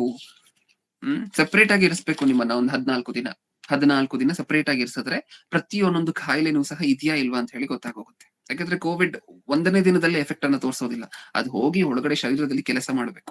ಅದಕ್ಕೆ ಒಂದಷ್ಟು ಕಾಲ ಆದ ನಂತರ, ಒಂದಷ್ಟು ದಿವಸಗಳಾದ ನಂತರ ಎಫೆಕ್ಟ್ ಅನ್ನ ತೋರಿಸುತ್ತೆ. ಅವಾಗ ಗೊತ್ತಾಗುತ್ತೆ ಈ ವ್ಯಕ್ತಿ ಕೋವಿಡ್ ಇದೆಯಾ ಇಲ್ವಾ ಅಂತ ಹೇಳಿ. ಅಷ್ಟರಲ್ಲಿ ವ್ಯಕ್ತಿ 100 ಜನ ಕಂಟಿಸ್ಕೊಂಡ್ ಬಂದಿರ್ತಾರೆ. ಹೌದಾ? ಅವಾಗ ಸೆಪರೇಟ್ ಆಗಿ ಇರಿಸೋದ್ರಿಂದ ಪ್ರಯೋಜನ ಇಲ್ಲ. ಈ ವ್ಯಕ್ತಿಗೆ ರೋಗ ಇದೆಯಾ ಇಲ್ವಾ ಅನ್ನುವಂತಹ ಡೌಟ್ ಇರ್ಬೇಕಾದ್ರೆ ಸೆಪರೇಟ್ ಆಗಿ ಇರಿಸಬೇಕು. ಕ್ವಾರಂಟೈನ್ ಅಂದ್ರೆ ಒಬ್ಬ ವ್ಯಕ್ತಿಯನ್ನ ಪ್ರತ್ಯೇಕವಾಗಿ ಇರಿಸುವಂತಹದ್ದು, ಅದನ್ನ ಕ್ವಾರಂಟೈನ್ ಅಂತ ಕರಿತೀವಿ. ಈ ಕೋವಿಡ್ ಬಂದಿದ್ದಾಗ ಪ್ರತಿಯೊಬ್ಬೊಬ್ಬರೂ ಸಹ, ವಿದೇಶದಿಂದ ಬಂದಿರುವಂತಹ ಪ್ರತಿಯೊಬ್ಬೊಬ್ಬರೂ ಸಹ ಕ್ವಾರಂಟೈನ್ ಅಲ್ಲಿ ಇರಲೇಬೇಕಿತ್ತು. ಆಮೇಲೆ ಜನರ ಜೊತೆ ಮಿಂಗಲ್ ಆಗಬಹುದು. ಹೌದಾ? ಎಷ್ಟು ದಿನ ಕ್ವಾರಂಟೈನ್ ಅಲ್ಲಿ ಇರ್ಬೇಕಿತ್ತು? 14 ದಿನಗಳು. ಕರೆಕ್ಟಾ? ನೆನಪಿದ್ಯಾ ನಮಗೆ? ಒಂದ್ಸರಿ ನೆನಪು ತಗೊಳ್ಳಿ, ನೆನಪಿಲ್ಲ ಅಂತ ಹೇಳಿದ್ರು ಸಹ ನೆನಪು ಮಾಡ್ಕೊಳ್ಳಿ. ಕೋವಿಡ್ ಬಂದಿದ್ದಾಗ ಎಷ್ಟು ದಿನ ಕ್ವಾರಂಟೈನ್ ಮಾಡ್ತಿದ್ರು? 14 ದಿನ. ಇಷ್ಟಕ್ಕೂ ಇವ್ರಿಗೆ 14 ದಿನನೇ ಕ್ವಾರಂಟೈನ್ ಮಾಡ್ಬೇಕು ಅಂತ ಹೇಳಿ ಹೆಂಗ್ ಗೊತ್ತಾಯ್ತು ಅಂತ ಹೇಳಿ ಕೇಳಿದ್ರೆ, ದೇವರು ಸತ್ಯವೇದದಲ್ಲಿ ಒಂದು ಮಾತನ್ನ ಬರ್ಸಿದ್ದಾರೆ. ಯಾವ್ದದು? ಯಾಜಕಕಾಂಡ 13ನೇ ಅಧ್ಯಾಯ. ಯಾಜಕಕಾಂಡ 13ನೇ ಅಧ್ಯಾಯ 4ನೇ ವಚನ. ಆ ಹೊಳೆಯುವ ಮೆಚ್ಚೆ ಬೆಳ್ಳಿಗಾಗಿದ್ದು ಮಿಕ್ಕ ಚರ್ಮಕ್ಕಿಂತ ತಗ್ಗಾಗಿರದೆ ಹೊರಗೆ ಹೋದರೆ ಮತ್ತು ಅಲ್ಲಿರುವ ರೋಗ ಬೆಳ್ಳಗಾಗಿದ್ದಕ್ಕಿಂತ ಯಾಜಕನು ಆ ಮೆಚ್ಚೆ ಇದ್ದವನನ್ನು. ಸಮಯ ಆಗೋಗ್ತಿದೆ. 4ನೇ ವರ್ಷದಿಂದ ನಾನೇ ಹೋಗ್ತೀನಿ. ಆ ಹೊಳೆಯುವ, ಇಲ್ಲಿ ಕುಷ್ಠರೋಗದ ಬಗ್ಗೆ ಮಾತಾಡ್ತಿದ್ದಾರೆ ದೇವರು. ಹಳೆ ಒಡಂಬಡಿಕೆಯಲ್ಲಿ ಕುಷ್ಠರೋಗ ಬಂದಿದಾಗ ಒಬ್ಬ ವ್ಯಕ್ತಿಯನ್ನ ಹೇಗೆ ಕುಷ್ಠರೋಗ ಈ ವ್ಯಕ್ತಿಗೆ ಬಂದಿದೆ ಅಂತ ಕಂಡು ಹಿಡಿಬೇಕು, ಅದನ್ನ ಹೇಳ್ಕೊಡ್ತಿದ್ದಾರೆ ಯಾಜಕರಿಗೆ. ಹೆಂಗ್ ಕಂಡಿಡಿಬೇಕು? ಹೆಂಗ್ ಗೊತ್ತಾಗುತ್ತೆ ನಿಮಗೆ ಒಬ್ಬ ವ್ಯಕ್ತಿ ಕುಷ್ಠರೋಗ ಇದೆಯಾ ಇಲ್ವಾ ಅಂತ ಹೇಳಿ? ಹೆಂಗ್ ಗೊತ್ತಾಗುತ್ತೆ ಅಂತ ಹೇಳ್ತಾ ಏನ್ ಹೇಳ್ತಿದ್ದಾರೆ 4ನೇ ವಚನದಲ್ಲಿ? ಆ ಹೊಳೆಯುವ ಮಚ್ಚೆ ಬೆಳ್ಳಗಾಗಿದ್ದು ಮಿಕ್ಕ ಚರ್ಮಕ್ಕಿಂತ ತಗ್ಗಾಗಿರದೆ ಹೋದರೆ ಮತ್ತು ಅಲ್ಲಿರುವ ರೋಮ ಬೆಳ್ಳಗಾಗದಿದ್ದರೆ ಯಾಜಕನು ಆ ಮಚ್ಚೆ ಇದ್ದವನನ್ನು 7 ದಿವಸವರೆಗೆ ಪ್ರತ್ಯೇಕವಾಗಿ ಇರಿಸಬೇಕು. ಎಷ್ಟು ದಿನದವರೆಗೂ ಪ್ರತ್ಯೇಕವಾಗಿ ಇರಿಸಬೇಕು? ಎಷ್ಟು ದಿನ ಕ್ವಾರಂಟೈನ್ ಮಾಡ್ಬೇಕು? 7 ದಿವಸಗಳವರೆಗೆ ಕ್ವಾರಂಟೈನ್ ಮಾಡಿಡ್ಬೇಕು. ಅವಾಗ್ಲೇ ಆ ವ್ಯಕ್ತಿಗೆ ಇದೆಯಾ ಇಲ್ವಾ ಕುಷ್ಠರೋಗ ಅಂತ ಹೇಳಿ ಗೊತ್ತಾಗತ್ತೆ ಅಂತ ಹೇಳಿ ಹೇಳ್ತಿದ್ದಾರೆ. ಓಕೆ, 7 ಡೇಸ್ ನೆನ್ಪಿಟ್ಕೊಳ್ಳಿ. 7 ದಿನ ಅನ್ನುವಂತಹ ನೆನ್ಪಿಟ್ಕೊಳ್ಳಿ. ಈಗ 5ನೇ ವರ್ಷದಿಂದ ಮತ್ತೆ ಓದೋಣ. 7 ದಿನದಲ್ಲಿ ಯಾಜಕನು ಅವನನ್ನು ಪರೀಕ್ಷಿಸುವಾಗ, ಅಂದ್ರೆ 7 ಡೇಸ್ ಆದ್ಮೇಲೆ ಮತ್ತೆ ಹೋಗಿ ಯಾಜಕನು ಎಕ್ಸಾಮೈನ್ ಮಾಡ್ಬೇಕು. 7 ದಿನ ಆಗಿದೆಯಲ್ವಾ, ಇವಾಗ ಏನಾದ್ರೂ ಕುಷ್ಠರೋಗದ ಲಕ್ಷಣ ಕಾಣಿಸ್ತಿದ್ಯಾ ಅಂತ ಹೇಳಿ ಮತ್ತೆ ಹೋಗಿ ಚೆಕ್ ಮಾಡ್ಬೇಕು. ಇವಾಗ 5ನೇ ವಚನ. 7ನೆಯ ದಿವಸದಲ್ಲಿ ಯಾಜಕನು ಅವನನ್ನು ಪರೀಕ್ಷಿಸುವಾಗ ಆ ಮಚ್ಚೆ ದೇಹದ ಚರ್ಮದಲ್ಲಿ ಹರಡಿಕೊಳ್ಳದೆ ಮೊದಲು ಇದ್ದಂತೆಯೇ ತೋರಿದರೆ ಯಾಜಕನು ಇನ್ನೂ 7 ದಿನಗಳವರೆಗೂ ಅವನನ್ನು ಪ್ರತ್ಯೇಕವಾಗಿ ಇರಿಸಬೇಕು. ಇನ್ನೂ 7 ದಿವಸವರೆಗೂ ಏನ್ ಮಾಡ್ಬೇಕು? ಪ್ರತ್ಯೇಕವಾಗಿ ಇರಿಸಬೇಕು. ಎಷ್ಟು ದಿನ ಆಯ್ತು ಟೋಟಲ್ ಆಗಿ? 14 ಆಯ್ತು, 14 ದಿನ. 14 ದಿನ ಪ್ರತ್ಯೇಕವಾಗಿರಿಸಬೇಕು. ಕುಷ್ಠರೋಗ ವ್ಯಕ್ತಿ ಇದೆಯಾ ಇಲ್ವಾ ಅನ್ನುವಂತಹ ಡೌಟ್ ಇದೆಯಾ ನಿಮಗೆ? ಹಾಗಾದ್ರೆ ಏನ್ ಮಾಡ್ಬೇಕು? 14 ದಿವಸ ಸೆಪರೇಟ್ ಆಗಿರಿಸಬೇಕು. ಪ್ರತ್ಯೇಕವಾಗಿರಿಸುವಂತಹದ್ದು ಏನಕ್ಕೆ? ಡೈರೆಕ್ಟ್ ಆಗಿ ಜನರ ಮಧ್ಯನೇ ಇರ್ಲಿ ಬಿಡಿ. ಕುಷ್ಠರೋಗ ಇದೆ ಅಂತ ಹೇಳಿ ಕನ್ಫರ್ಮ್ ಆದ್ಮೇಲೆ ಮತ್ತೆ ಆಮೇಲೆ ತೆಗೆದು ಸೆಪರೇಟ್ ಆಗಿ ಇಡ್ಸೋಣ ಅಂತ ಹೇಳಿದ್ರೆ ಅಷ್ಟೊಳಗೆ ಕುಷ್ಠರೋಗ ಎಲ್ರಿಗೂ ಅಂಟ್ಕೊಂಡ್ಬಿಟ್ಟಿರುತ್ತೆ. ಹೌದಾ? ಈ ವ್ಯಕ್ತಿ ಕುಷ್ಠರೋಗ ಇದೆಯಾ ಇಲ್ವಾ ಅಂತ ಹೇಳಿ ಗೊತ್ತಾಗುವುದಕ್ಕಿಂತ ಮುಂಚೆ ಆ ವ್ಯಕ್ತಿಗೆ ಇರುವಂತ ಕುಷ್ಠರೋಗ ಎಲ್ರಿಗೂ ಅಂಟ್ಕೊಂಡಿರುತ್ತೆ. ಅದಾಗತ್ತಲ್ವಾ? ಅದಕ್ಕೋಸ್ಕರ 14 ದಿನ ಸೆಪರೇಟ್ ಆಗಿರಿಸಬೇಕು ವ್ಯಕ್ತಿಯನ್ನ ಅಂತ ದೇವರು ಹೇಳ್ಕೊಟ್ಟಿದ್ದಾರೆ. ವೈದ್ಯಕೀಯ ಪ್ರಪಂಚ ರೀಸೆಂಟ್ ಆಗಿ ಏನು ಒಪ್ಕೊಂಡಿದೆ ಗೊತ್ತಾ? ಪ್ರಪಂಚದಲ್ಲಿರುವಂತಹ ಬಹುತೇಕ ವೈರಲ್ ರೋಗಗಳು ಏನಿದೆ, ಕಮ್ಯುನಿಕೇಬಲ್ ಡಿಸೀಸಸ್ ಏನಿದೆ, ಅಂದ್ರೆ ಒಬ್ಬರಿಂದ ಇನ್ನೊಬ್ಬರಿಗೆ ಹರಡುವಂತಹ ರೋಗಗಳು ಏನಿದೆ, ಆ ರೋಗಗಳೆಲ್ಲವೂ ಸಹ 14 ದಿನದಲ್ಲಿ ಗೊತ್ತಾಗೋಗುತ್ತೆ ಒಬ್ಬ ವ್ಯಕ್ತಿಗೆ ಇದೆಯಾ ಇಲ್ವಾ ಅಂತ ಹೇಳಿ. 14 ದಿನಗಳೊಳಗೆ ತನ್ನ ಸಿಂಪ್ಟಮ್ಸ್ ಅನ್ನ, ಲಕ್ಷಣಗಳನ್ನ ತೋರಿಸ್ಲಿಕ್ಕೆ ಶುರು ಮಾಡುತ್ತೆ. ಆ ವ್ಯಕ್ತಿಗೆ ಆ ರೋಗ ಇದೆಯಾ ಅಂತ ಹೇಳಿ ಗೊತ್ತಾಗಬೇಕು ಅಂದ್ರೆ 14 ದಿವಸ ಸೆಪರೇಟ್ ಆಗಿರಿ. 14 ದಿವಸಗಳೊಳಗೆ ಆ ವ್ಯಕ್ತಿಗೆ ಆ ರೋಗ ಇದೆಯಾ ಅನ್ನುವಂತ ಕನ್ಫರ್ಮೇಶನ್ ಸಿಕ್ಕತ್ತೆ. ಅದನ್ನೇ ವೈದ್ಯಕೀಯ ಪ್ರಪಂಚ ಇವತ್ತಿಗೂ ಫಾಲೋ ಮಾಡ್ತಿದೆ. ಪ್ರತಿಯೊಂದೊಂದು ಕಮ್ಯುನಿಕೇಬಲ್ ಡಿಸೀಸಸ್ ನಾನು ಆಗ್ಲೇ ಹೇಳಿದ್ನಲ್ವ, ಒಬ್ಬರಿಂದ ಇನ್ನೊಬ್ಬರಿಗೆ ಹರಡುವಂತಹದ್ದು. ಈ ರೀತಿ ಕಮ್ಯುನಿಕೇಬಲ್ ಡಿಸೀಸಸ್ ಯಾವುದೇ ಇದ್ರೂ ಸಹ ವರ್ಲ್ಡ್ ಹೆಲ್ತ್ ಆರ್ಗನೈಸೇಷನ್ ಹೊರಡಿಸಿರುವಂತಹ ಮಾಹಿತಿಯ ಪ್ರಕಾರ 14 ದಿವಸ ಒಬ್ಬ ವ್ಯಕ್ತಿಯನ್ನ ಪಕ್ಕದಲ್ಲಿ ಸೆಪರೇಟ್ ಆಗಿ ಇಟ್ಟರೆ ಗೊತ್ತಾಗುತ್ತೆ ಆ ವ್ಯಕ್ತಿಗೆ ಇದೆಯಾ ಇಲ್ವಾ ಅಂತ ಹೇಳಿ ವರ್ಲ್ಡ್ ಹೆಲ್ತ್ ಆರ್ಗನೈಸೇಷನ್ ಒಂದು ಸರ್ಕ್ಯುಲರ್ ಅನ್ನೇ ಹೊರಡಿಸುತ್ತೆ. ಹೌದಾ? ಈ 14 ದಿನದ ಸೀಕ್ರೆಟ್ ಅನ್ನ ಯಾರು ಹೇಳ್ಕೊಟ್ರು ಇಷ್ಟಕ್ಕೂ? ಯಾವ ವೈದ್ಯರು ಹೇಳ್ಕೊಟ್ರು ನಿಮಗೆ? ಸತ್ಯವೇದದಲ್ಲಿ ಇವಾಗ ನಾವು ಮಾತಾಡ್ಕೊಂಡ್ವಲ್ವಾ, 3500 ವರ್ಷಗಳ ಹಿಂದೆ ದೇವರು ಮಾತಾಡಿರುವಂತಹ ಮಾತಿದು. 14 ದಿವಸ ಸೆಪರೇಟ್ ಆಗಿ ಇಡೀ ಒಬ್ಬ ಮನುಷ್ಯನನ್ನ ಅಂತ ಹೇಳಿ. ಹೌದಾ? ಅದು ಇವಾಗ ಗೊತ್ತಾಗಿದೆ ವೈದ್ಯಕೀಯ ಪ್ರಪಂಚಕ್ಕೆ. ಇದರಿಂದ ನಮ್ಗೆ ಏನ್ ಅರ್ಥ ಆಗ್ತದೆ? ಇಡೀ ಪ್ರಪಂಚದಲ್ಲಿ ಅತ್ಯಂತ ದೊಡ್ಡ ವೈದ್ಯರು ಯಾರು? ಅತ್ಯಂತ ದೊಡ್ಡ ವೈದ್ಯಕೀಯ ಜ್ಞಾನ ಇರುವಂತಹದ್ದು ಯಾರಿಗೆ? ದೇವರಿಗ? ಹೌದು. ಇನ್ ಮುಂದೆ ಇದನ್ನ ನಿಮ್ಮ ಮನಸ್ಸಲ್ಲಿ ಇಟ್ಕೊಂಡು ನಿಮ್ಮ ಮಕ್ಕಳಿಗೆ ಈ ಲೋಕಕ್ಕೆ ಸಂಬಂಧಪಟ್ಟಿರುವಂತಹ ಜ್ಞಾನಕ್ಕಿಂತ ಇನ್ನೂ ಮುಖ್ಯವಾಗಿ, ಇನ್ನೂ ಪ್ರಾಧಾನ್ಯತೆ ಉಳ್ಳದ್ದಾಗಿ ದೇವರ ಜ್ಞಾನವನ್ನ ಹೇಳ್ಕೊಡಿ. ಅದನ್ನ ಹೇಳ್ಕೊಡ್ಬೇಡಿ ಅಂತ ನಾನು ಹೇಳ್ತಿಲ್ಲ. ಅದಕ್ಕಿಂತ ಮುಖ್ಯವಾಗಿ ದೇವರ ಜ್ಞಾನವನ್ನ ಹೇಳ್ಕೊಡಿ. ಅವ್ರು ಸತ್ಯವೇದವನ್ನು ಓದ್ತಿದ್ದಾರೆ ಅಂದಾಗ, ಅವರು ಲೋಕಕ್ಕೆ ಸಂಬಂಧಪಟ್ಟಿರುವಂತಹ ಒಂದು ಬುಕ್ ಅನ್ನು ಓದ್ತಿದ್ದಾರೆ ಅಂದಾಗ ತುಂಬಾ ಜನ ಮಾತಾಡುವಂತಹದನ್ನು ನಾವು ಕೇಳಿದ್ದೀವಿ. ಈ ವಯಸ್ಸಲ್ಲೇ ಸತ್ಯವೇದ ಓದ್ತೀಯಾ? ವಯಸ್ಸಾದ್ಮೇಲೆ ಸತ್ಯವೇದ ಎಲ್ಲ ಓದ್ಕೋಬಹುದು. ಇವಾಗ ಸದ್ಯಕ್ಕೆ ನೀನ್ ಶಾಲೆಯಲ್ಲಿ ಇರುವಂತಹ ಪುಸ್ತಕಗಳನ್ನು ಓದಿ ದೊಡ್ಡವನಾಗುವಂತಹದ್ದು ಶಾಲೆಯಲ್ಲಿ ಇರುವಂತಹ ಪುಸ್ತಕಗಳನ್ನ ಓದ್ದಾಗಲ್ಲ. ನಿಜವಾಗ್ಲೂ ದೊಡ್ಡವನಾಗ್ಬೇಕು ಅಂತ ಹೇಳಿದ್ರೆ, ನಿಜವಾಗ್ಲೂ ಜ್ಞಾನ ಉಳ್ಳಂತವನಾಗ್ಬೇಕು ಅಂದ್ರೆ ಸತ್ಯವೇದದಲ್ಲಿ ಇರುವಂತಹ ಈ ಮಾತುಗಳನ್ನ ಓದ್ಬೇಕು. ದೇವರು ಎಷ್ಟು ದೊಡ್ಡ ವೈದ್ಯರು ಅಂತ ಗುರುತಿಸ್ಬೇಕು. ಹೌದಾ? ನಾವು ಇವಾಗ ನೋಡ್ಕೊಂಡಿದ್ವಿ ಪ್ರಿಯರೇ. ವೈದ್ಯರಾಗಿರುವಂತಹ ದೇವರ ಕಾಂಟ್ರಿಬ್ಯೂಷನ್ ಮುಂದೆ ನಮ್ಮ ಈ ಲೋಕಕ್ಕೆ ಸಂಬಂಧಪಟ್ಟಿರುವಂತಹ ವೈದ್ಯರ ಕಾಂಟ್ರಿಬ್ಯೂಷನ್ 0.1% ಇಲ್ಲ. ಹೌದಾ? ಸ್ಪೆಷಲಿಸ್ಟ್ ಅಂತಾರೆ, ಕಣ್ಣಿನ ಸ್ಪೆಷಲಿಸ್ಟ್ ಅಂತಾರೆ, ಹಾರ್ಟ್ ನ ಸ್ಪೆಷಲಿಸ್ಟ್ ಅಂತಾರೆ. ಈ ಸ್ಪೆಷಲಿಸ್ಟ್ ಗಳಿಗೆ ಅದ್ರ ಬಗ್ಗೆ ಒಂದ್ ಸ್ವಲ್ಪ ಡೀಪ್ ಆಗಿ ಹೋಗ್ಬೇಕು ಅಂದ್ರೆ ಗೊತ್ತಿರೋದಿಲ್ಲ ಪಾಪ. ಯಾಕಂದ್ರೆ ಅವ್ರು ಓದ್ಕೊಂಡಿರುವಂತಹದ್ದಷ್ಟೇ, ಅವ್ರಿಗೆ ಗೊತ್ತಿರುವಂತಹದ್ದಷ್ಟೇ. ಬೈಪಾಸ್ ಸರ್ಜರಿ ಹೆಂಗ್ ಮಾಡ್ಬೇಕು, ಹಾರ್ಟ್ ಅಲ್ಲಿ ಇರುವಂತಹ ಹೋಲ್ ಗಳನ್ನ ಹೆಂಗ್ ಕ್ಲಿಯರ್ ಮಾಡ್ಬೇಕು, ಬ್ಲಾಕೇಜ್ ಗಳನ್ನ ಹೇಗ್ ತೆಗಿಬೇಕು, ಅಷ್ಟೇ ಅವ್ರಿಗೆ ಗೊತ್ತಿರುವಂತಹದ್ದು. ಅದನ್ನೆಲ್ಲ ಹತ್ತಿರ ಇದ್ದು ನಿರ್ಮಾಣ ಮಾಡಿದಂತವ್ರು ದೇವರು. ಅದನ್ನು ಗುರುತಿಸಿ ದೇವರು ಅಂತ ಹೇಳಿದ್ರೆ ಇನ್ ಮುಂದೆ ಪ್ರಪ್ರಥಮ ಸ್ಥಾನದಲ್ಲಿರುವಂತವರು. ದೇವರು ಅಂತ ಹೇಳಿದ್ರೆ ಎಲ್ಲರಿಗಿಂತ ದೊಡ್ಡ ಮೇಧಾವಿ. ನಿಮ್ ಮಕ್ಕಳು ಎಲ್ಲರಿಗಿಂತ ದೊಡ್ಡ ಮೇಧಾವಿಗಳಾಗ್ಬೇಕಾ? ದೇವರ ಬಗ್ಗೆ ಅವ್ರಿಗೆ ಅರ್ಥ ಮಾಡಿಸಿ. ಓಕೆ? ಯಾವತ್ತೂ ಸಹ ದೇವರ ಜ್ಞಾನ ಅಂದ್ರೆ ಕಡೆಗಣಿಸುವಂತಹದ್ದು, ಡಾಕ್ಟರ್ಗಳನ್ನು ದೇವರು ಅನ್ನುವಂತಹದ್ದು, ಈ ರೀತಿಯಾಗಿರುವಂತ ತಪ್ಪುಗಳು ಅಟ್ಲೀಸ್ಟ್ ನಮ್ಮ ಕ್ರೈಸ್ತರ ಜೀವನದಲ್ಲಿ ನಡಿಬಾರದು. ಓಕೆ? ದೇವರ ಚಿತ್ತ ಇದ್ರೆ ಇದರ 2ನೇ ಭಾಗವನ್ನ ಮುಂದಿನ ವಾರ ಆಲೋಚನೆ ಮಾಡಿ ನೋಡೋಣ. ಕಣ್ಮುಚ್ಚಿ ಪ್ರಾರ್ಥನೆ ಮಾಡಿ ಮುಗಿಸ್ಕೊಳ್ಳಿ. ಪ್ರೀತಿಯುಳ್ಳ ಪರಲೋಕದಲ್ಲಿರುವ ನಮ್ಮ ತಂದೆಗೆ,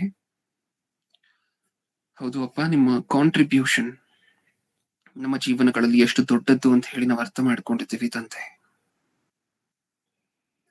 ಅಷ್ಟು ಕೋಟಿ ಕಣಗಳಲ್ಲಿ ನಮ್ಮನ್ನ ಗೆಲ್ಲಿಸಿದಂತಹ ವೈದ್ಯರು ಅಂದ್ರೆ, ಡಾಕ್ಟರ್ ಅಂದ್ರೆ ನೀವು. ಆ ಒಂದು ಕಣವನ್ನ ಮತ್ತೆ ಕೋಟಿ ಕಣವಾಗಿ ಬದಲು ಮಾಡಿದ್ದು ಅಂದ್ರೆ ನೀವು. ತಾಯಿಯ ಗರ್ಭದಲ್ಲಿ ನಾವಿದ್ದಾಗ ಪ್ರಪ್ರಥಮ ಬಾರಿಗೆ ನಮ್ಮನ್ನ ನೋಡಿದ್ದು ನೀವು. ನಾವು ಊಟ ಮಾಡಿ ಉದ್ಧಾರವಾಗ್ತಿದೀವಿ, ಬೆಳೀತಿದೀವಿ, ಬೆಳವಣಿಗೆ ಇದೆ ನಮ್ಮಲ್ಲಿ ಅಂತ ಹೇಳಿದ್ರೆ ಅದ ಕಾರಣ ನೀವು. ಮಗುವಿಗೆ 8ನೇ ದಿನನೇ ಸುನ್ನತಿ ಏನಕ್ಕೋಸ್ಕರ ಮಾಡ್ಬೇಕು ಅನ್ನುವುದರ ಹಿಂದೆ ಒಂದು ದೊಡ್ಡ ಸೈಂಟಿಫಿಕ್ ರೀಸನ್ ಇದೆ ಅಂತ ಹೇಳಿ ಅರ್ಥ ಮಾಡ್ಕೊಂಡಿದ್ದೀವಿ ತಂದೆ. 14 ದಿನನೇ ಕ್ವಾರಂಟೈನ್ ಮಾಡ್ಬೇಕು ಅನ್ನುವಂತಹದ್ದು ವೈದ್ಯಕೀಯ ಪ್ರಪಂಚಕ್ಕೆ ಇವಾಗ ಗೊತ್ತಾಗಿದೆ. ನೀವು 3500 ವರ್ಷಗಳ ಹಿಂದೆ ಹೇಳ್ಕೊಟ್ಟಂತಹ ಮೆಡಿಕಲ್ ಸೈನ್ಸ್ ನ ಲಾ ಅದು ತಂದೆ. ಇಷ್ಟನ್ನ ನಾವು ಆಲೋಚನೆ ಮಾಡಿ ನೋಡಿದ್ವಿ ಅಪ್ಪ. ಆಲೋಚನೆ ಮಾಡಿರುವಂತಹ ಉದ್ದೇಶ ಒಂದೇ, ನೀವು ಈ ಪ್ರಪಂಚದಲ್ಲಿರುವಂತಹ ಎಲ್ಲರಿಗಿಂತಲೂ ಮಹಾಜ್ಞಾನಿ, ನೀವೆಲ್ಲರಿಗಿಂತಲೂ ಈ ಪ್ರಪಂಚದಲ್ಲಿರುವಂತಹ ಎಲ್ಲಾ ವೈದ್ಯರಿಗಿಂತಲೂ ಪ್ರಪ್ರಥಮರು ಅನ್ನುವಂತಹದ್ದನ್ನ ತಿಳ್ಕೊಳ್ಲಿಕ್ಕೋಸ್ಕರ ಮಾತ್ರ ತಂದೆ. ಅದು ನಿಮ್ಮ ಮಕ್ಕಳಿಗೆ ಅರ್ಥ ಮಾಡಿಸಿದ್ದೀನಿ ಅನ್ನುವಂತೆ ನಾನು ನಂಬಿ, ಹಾಗೆ ಈ ಲೋಕಕ್ಕೆ ಸಂಬಂಧಪಟ್ಟಿರುವಂತಹ ಜ್ಞಾನಕ್ಕಿಂತ ಅತ್ಯಂತ ವಿಶೇಷವಾಗಿರುವಂತಹ ಶ್ರೇಷ್ಠವಾಗಿರುವಂತಹ ಸ್ಥಾನವನ್ನ ನಿಮ್ಮ ಜ್ಞಾನಕ್ಕೆ ನಿಮ್ಮ ಮಕ್ಕಳು ಇನ್ ಮುಂದೆ ಕೊಡ್ಬೇಕು ಅನ್ನುವಂತ ಆಶಯವನ್ನು ವ್ಯಕ್ತಪಡಿಸ್ತಾ, ಕೇಳಿರುವಂತಹ ಪ್ರತಿಯೊಬ್ಬೊಬ್ಬರನ್ನು ಆತ್ಮಕ್ಕೆ ಸಂಬಂಧಪಟ್ಟ ಆಶೀರ್ವಾದಗಳಿಂದ ಆಶೀರ್ವದಿಸಿ ಎನ್ನುವಂತಹ ಬೇಡಿಕೆ ನಿಮ್ಮ ಮುಂದೆ ಇಡ್ತಾ, ನಮ್ಮನ್ನ ಸೇವೆಯಲ್ಲಿ ಮುಂದೆ ನಡೆಸ್ತಿರುವಂತಹ ರಾಮಣ್ಣನವರನ್ನ, ಅವರ ಆರೋಗ್ಯವನ್ನ, ಅವರ ಅನಿವಾರ್ಯತೆಗಳನ್ನ ನೆನಪು ಮಾಡ್ಕೊಳ್ಳಿ ಅನ್ನುವಂತಹ ಬೇಡಿಕೆ ನಿಮ್ಮ ಮುಂದೆ ಇಡ್ತಾ, ಪ್ರತಿನಿತ್ಯವೂ ಸಹ ಬಂದು ದೈವ ಸಂದೇಶವನ್ನು ಹಂಚುವಂತಹ ಎಲ್ಲಾ ದೈವ ಸಂದೇಶಕರು, ಅವರ ಆರೋಗ್ಯ ಪರಿಸ್ಥಿತಿಗಳು, ಅವರ ಕುಟುಂಬ ಪರಿಸ್ಥಿತಿಗಳು, ಅವರ ಅನಿವಾರ್ಯತೆಗಳು, ಅವಶ್ಯಕತೆಗಳು ಪ್ರತಿಯೊಂದನ್ನು ನೆನಪು ಮಾಡ್ಕೊಳ್ಳಿ ಅನ್ನುವಂತಹ ಬೇಡಿಕೆ ನಿಮ್ಮ ಮುಂದೆ ಇಡ್ತಾ, ಈ ಕಾರ್ಯಕ್ರಮಕ್ಕೆ ಕಾರಣಕರ್ತರಾಗಿರುವಂತಹ ಎಲ್ಲರೂ ಸಹ ಇದನ್ನ ನಡೆಸ್ಕೊಡುವಂತಹ ರೇಖಾ ಆಂಟಿಯವರಾಗಿರ್ಬಹುದು, ಇದನ್ನ ಅಪ್ಲೋಡ್ ಮಾಡ್ಲಿಕ್ಕೆ ಕಷ್ಟಪಡುವಂತಹ ದೀಕ್ಷಿತ ಆಗಿರಬಹುದು, ಇಲ್ಲಿ ಬಂದು ಹಾಡು ಹೇಳುವಂತವರಾಗಿರ್ಬಹುದು, ಪ್ರಾರ್ಥನೆಗಳನ್ನು ಮಾಡುವಂತಹದ್ದಾಗಿರಬಹುದು, ಪ್ರತಿಯೊಬ್ಬೊಬ್ಬರನ್ನು ಎಲ್ಲರನ್ನು ನೆನಪು ಮಾಡ್ಕೊಳ್ಳಿ, ಅವರಿಗೆ ದಕ್ಕಬೇಕಾಗಿರುವಂತಹ ಪ್ರತಿಫಲವನ್ನ ಅವ್ರಿಗೆ ದಯಪಾಲಿಸಿ ಅನ್ನುವಂತಹ ಕೋರಿಕೆ ನಿಮ್ಮ ಮುಂದೆ ಇಡ್ತಾ, ನನ್ನ ಪ್ರಾರ್ಥನೆ ಯೇಸು ಕ್ರಿಸ್ತರ ನಾಮದಲ್ಲಿ ಸಮರ್ಪಿಸಿ ಬೇಡಿಕೊಳ್ಳುತ್ತಿದ್ದೇನೆ, ಪರಲೋಕದಲ್ಲಿರುವ ನಮ್ಮ ತಂದೆ. ಆಮೆನ್. ನಮ್ಮ ತಂದೆಯಾದ ದೇವರ ಪ್ರೀತಿ, ನಮ್ಮ ರಕ್ಷಕರು, ವಿಮೋಚಕರು, ಸ್ವತಃ ದೇವರು ಆಗಿರುವಂತಹ ಯೇಸು ಕ್ರಿಸ್ತರ ಕೃಪೆಯು, ಪರಿಶುದ್ಧಾತ್ಮ ದೇವರ ಅನ್ಯೋನ್ಯ ಸಹವಾಸ ಇಂದು ಎಂದು ಸದಾಕಾಲವೂ ನಮ್ಮೆಲ್ಲರೊಂದಿಗೂ ಇರಲಿ. ಆಮೆನ್. ಆಮೆನ್.